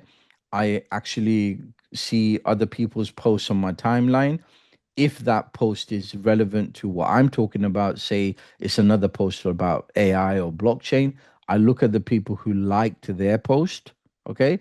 I then basically go and find those profiles and basically either request to become a friend, because that is odd, but in the real world is odd. It's like just walking up to somebody and saying, "Can you be my friend?" But in on Facebook, it's fine because they will see my content and they'll realize, hey, this guy is also interested in my stuff. I can probably pitch to him. So he or she is probably thinking, "Oh, I'll be your friend because I'm gonna sell something to you." But you're thinking, "I'm gonna sell something to you." So everybody's pitching to everybody. That's how it is. It's like going to Dubai. Everybody's trying to do business with somebody else, and nobody's actually rich. Okay, so that's what you need to do. You need to understand where the points are where you communicate with these people and how you speak to them.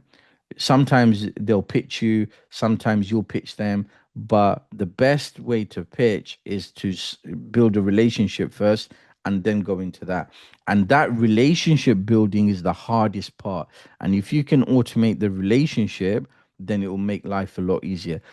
And it is an art. You can't automate relationships. Like if you could automate relationships in the real world, like literally automatically you'll become the most popular person. Automatically your wife or your husband loves you because you've automated the love relationship between you. It doesn't work like that, right? It's all, feelings and emotions and relationships come over time and experience. And that is what you have to understand. Now, if I'm to automate anything about my relationship with my audience, I would have to still create content. I would still have to give value. The automation comes about how I'm putting that value in front of them. That is the automation. Okay. So hopefully that makes sense, that you're not automating your communication with them directly. You're automating how relevant you are on their timeline, on their feed, how you're coming across to them. Some of the messages can be automated, but I personally think when you're automating specific things, like if I automated a message in Messenger, that would be wrong of me because it would easily be picked up as like like a generic message, and it would have no emotion. If you're in somebody's messenger, you should be personal, like it's a personal communication, and you should have that. So when to communicate is important to know. Build the automation workflow. So this is where your tools come into play, allowing you to design the structured sequence of automated tasks. And this is where we need to understand where the triggers are, how it starts the workflow, what the actions are, conditions are, and so on. So you saw a little one in Aweber, but basically, whenever we have an automation, we have to test it. We have to make sure that it works properly. So you might send a test email out and to see how it works. Because if you don't, you can't reach out to those people again and say, "Oh, actually, there's something wrong," and it doesn't look professional, right? So monitor, analyze, improve is always important. Obviously, you're testing, you're monitoring, you're seeing how it works, if it works, if there's certain things in the workflow you need to change, you need to look at that. So here's an example of a workflow. This is the abandoned cart workflow. So if we just follow that, here we have the item added to the cart. Okay. Was an order completed? If it was yes, then remove from workflow. You don't have to deal with it anymore because they just went to their cart, they purchased something. So it's not relevant for them because this is about abandoned cart. Okay. So it's a bit of a yes and no game with this automation, right? So it's like there's always two doors. Yes, no, yes, no. So when it's, so you got to think about the question. How are you going to segment these people off? They added it to the cart. Did they complete the order? No. Right. Okay, why didn't they complete the order? I need to think about this because they're my potential customers. I need to make money from them, right? They abandoned it, add it to the workflow. This is the automation part that you're adding them to. Because otherwise, if you didn't have this, all this, what's gonna happen? They'll abandon the cart and that's it. You've lost that customer. You don't know where they are. You don't know who they were. You don't know if they're going to go to your competitor and buy something. You don't know if they didn't like the website. Was it too slow? Was there some problem? Did they have enough money or not? You don't know anything. So to let people go like that is leaving money on the table and it's also inefficient. So workflow allows you to capture these people. Okay, how is it done? Let's check it out. So order was abandoned, right? It wasn't complete. No, you added it to the workflow. 1 to 3 hours went by. Okay, did the customer come back? Did he come back and complete the order? Yes. Okay, maybe he went for a meal, maybe was traveling, went home, and now purchased the product. Removed from workflow because you don't have to deal with that person anymore. They just had to drive home and get their credit card and buy, yeah? But if we ask that question, has the customer returned to complete the order and it's a no, then there has to be an action. This is the trigger. The no is the trigger. The no is the trigger. That is the activity that happened in the workflow, the automation. So this no got that person to be added onto the workflow. Robert, you got a question? Yeah, in the first column at the bottom, under the yes branch, it says This one? remove from Yeah, flow. What flow is it being removed from? this flow, this whole thing. Okay, So, so I mean, I'm possibly looking at it from different points of view. I mean, you add something into the carts. At that point, I assume you're adding a tag onto it to put it into a workflow.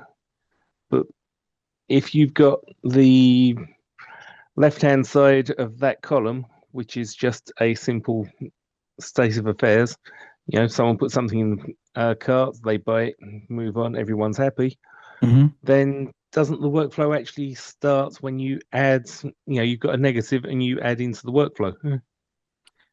Yeah, so that's the negative, and that's adding to the Yeah, workflow. Yeah. So yeah. the workflow So that starts would here. imply there's two workflows going on.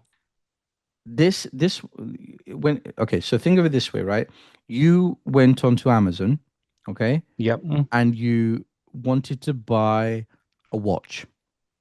I don't know why you would buy a watch actually. On Amazon, what would you buy? Say you want to buy a PlayStation. Doesn't Okay, matter. it doesn't matter, right? That's good.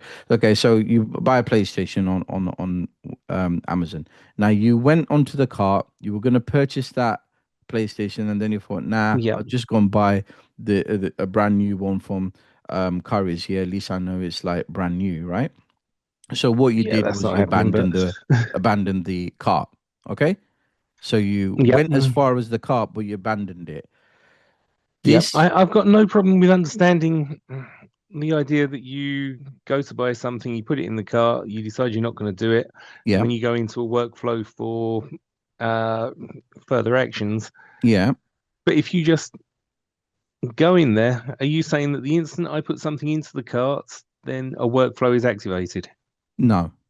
The In instant in you, which case there is no workflow for you to be removed from when you actually buy It's the just item. a case of wording being slightly wrong. It just should be don't yeah, add them to this workflow.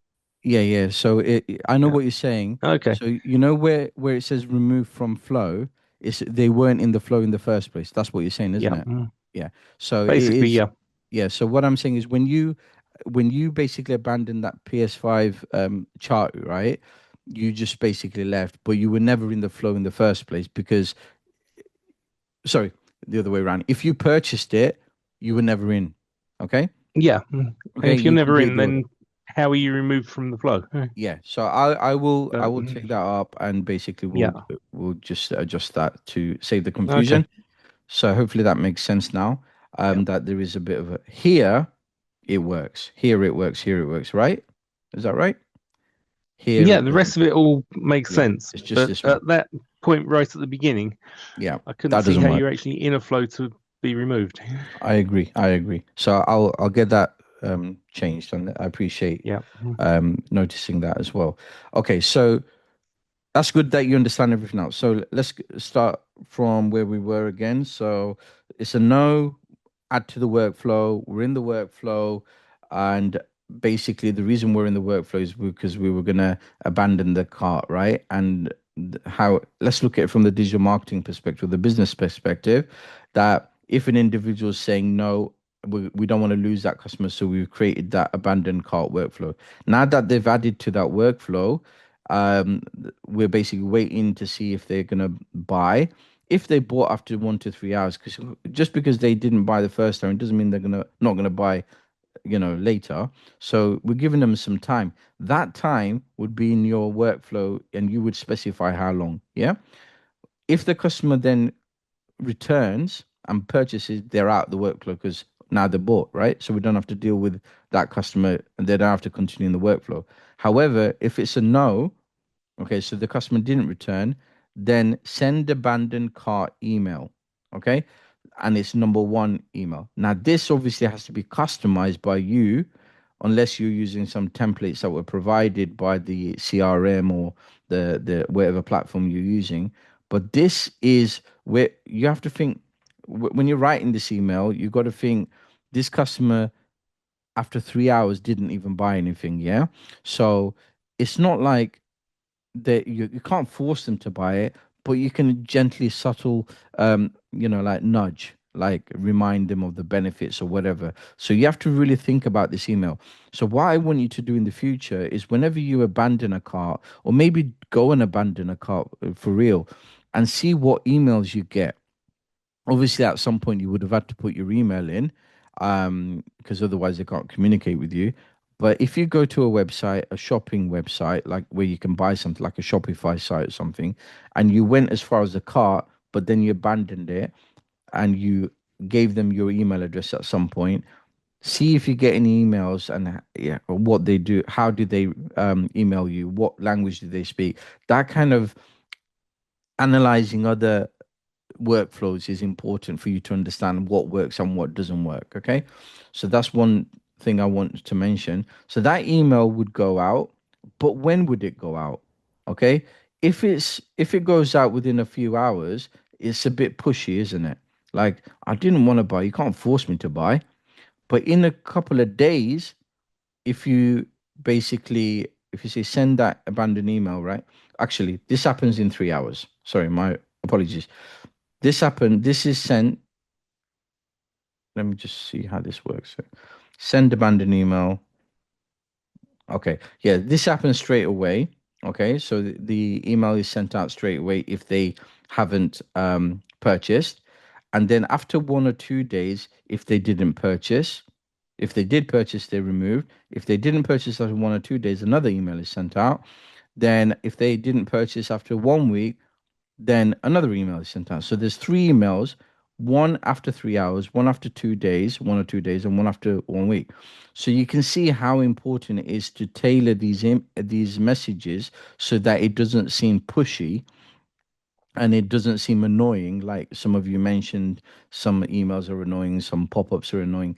So you're basically, it's a sales tactic, and the best salespeople are the ones who can follow that journey but not seem like they're kind of like in the customer's face trying to sell something, getting desperate, right?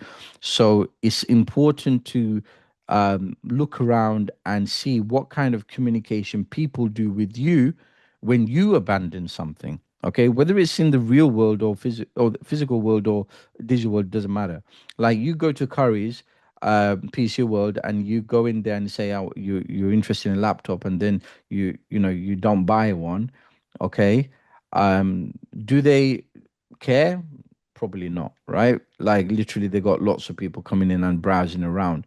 However, if you went um into a shop that is kind of like, for example, you went in a shop and you purchase something and you are a valued customer now, you've given them your details because you wanted a receipt sent to you by email. You're in that system, whether or not they kind of reach out to you in the store or not, it doesn't matter. As soon as you're given the email to get that receipt digitally, you're in their system, and this will work on you. Okay, even if you went to Courage and the salesperson wasn't interested in retaining that customer, the fact that you went there and bought a mouse or a mouse pad or whatever, they got your email, they will send you stuff, marketing, as long as you opted in.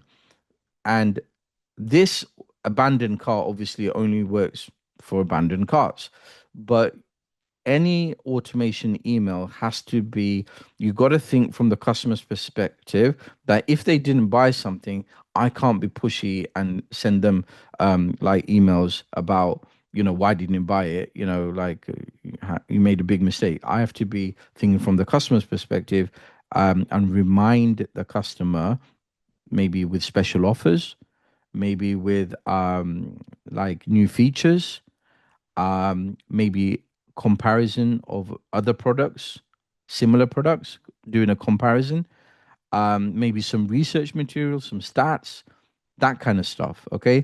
To make them realize that actually I want that. Okay. If it was the price, if the price was the factor, then discounts. If if the person was Raj, then obviously they would need more research material. Then in a 1 or 2 days, send them some information about different products, including that product that they abandoned. Okay. In a week's time, if the customer hasn't come back, then obviously it's harder for you to get them to buy. But if it's still a money problem, maybe offer them some way to kind of pay in a kind of like a payment plan or something. So there's companies now, because of there's a lot of people struggling with money because of the cost of living. A lot of companies now offer payment plans with a third party. So even if you can't afford it today, like you went to buy a TV but you can't afford it today, you abandon the car, you realize you're not going to buy it this month, so 2 days went by.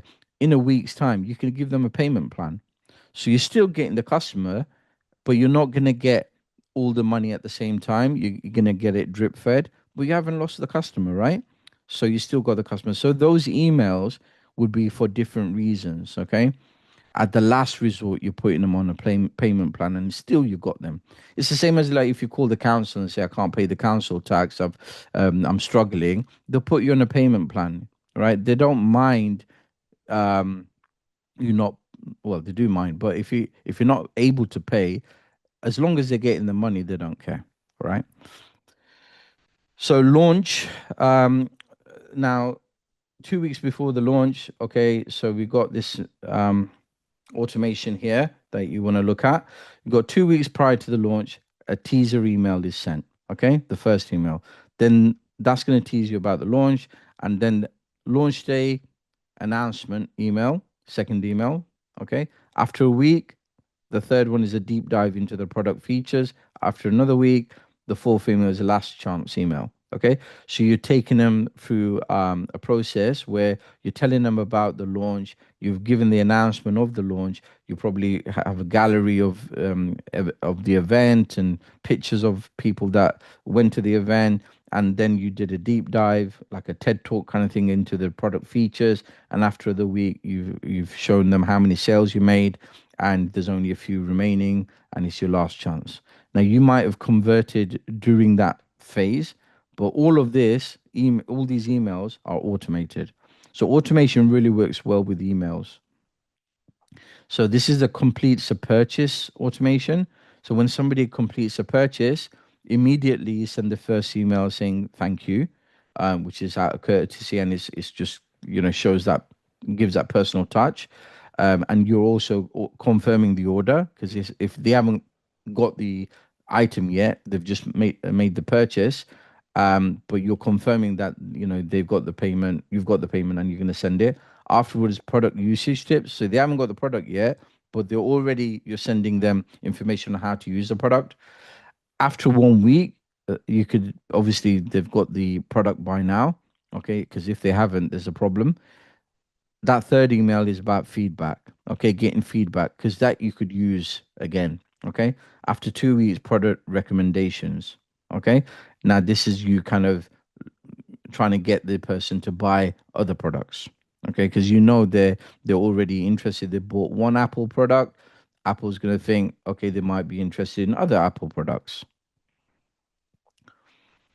Okay, so create your personal persona, trigger 2 to 3 automated steps, and goal of automation. So when you think about this task, think about who your audience is, okay? How it's gonna trigger, as in, are they going to click on something? What's going to start the automation? Think about the 2 or 3 automation steps, okay, and the goal of your automation, okay. So I'm going to give you 5 minutes to basically work on that, and just share it into the chat.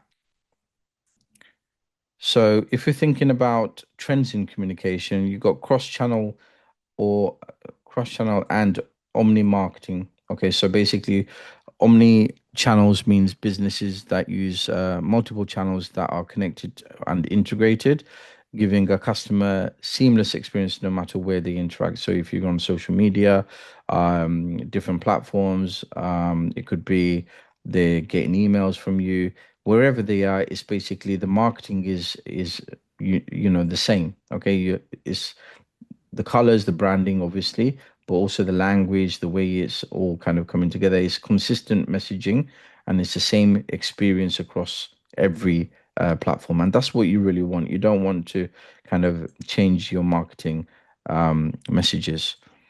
So conversational chatbots you can have for kind of dealing with any queries, and I'm sure some of you have kind of experience that. Personalized discussions are now possible because technology has advanced. So basically AI chatbots. So chatbots switch to a more human centric strategy. They can even operate around the clock to maintain consumer involvement when you're sleeping. So that automation is through a chatbot. So we looked at email, but you can have chatbots as well. How do you get the chatbot? Well, there's services out there that allow you to, subscribe to get chatbots, and you would get one for your website so that it would be integrated within your website. So you can literally do a search and put in something like chatbot service for a website. And you can even put Wix, do a bit of research. So AI powered WordPress chatbot. That's for WordPress. And Jotform. I've known Jotform for a while, so I know they've been around for a while. They used to do like just forms, but obviously they started doing AI powered bots as well. Zendesk support chat bot. Okay, so the Zendesk is quite well known. So that's the number one support chat bot. I don't know if it's AI, but Wix AI site overview, Wix AI builder, adding and setting up an AI site chat.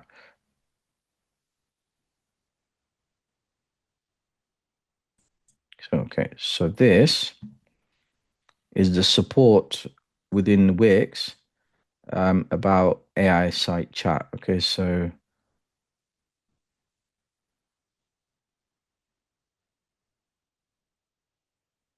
I think what it is basically an app on the Wix market that you can add to your website to give it 24-hour support through a chat bot.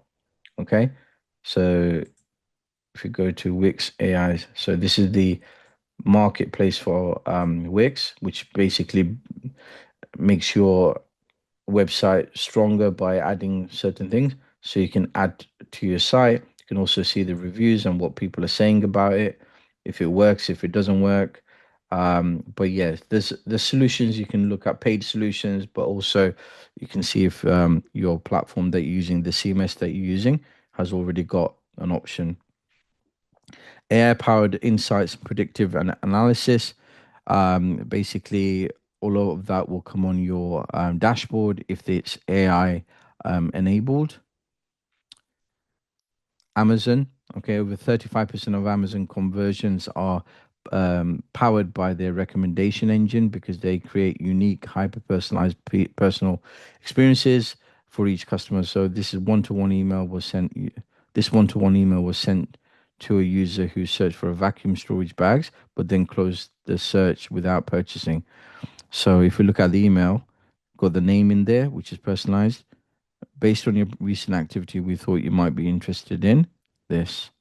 Okay. So it's not too pushy. It's got the actual link to the actual product.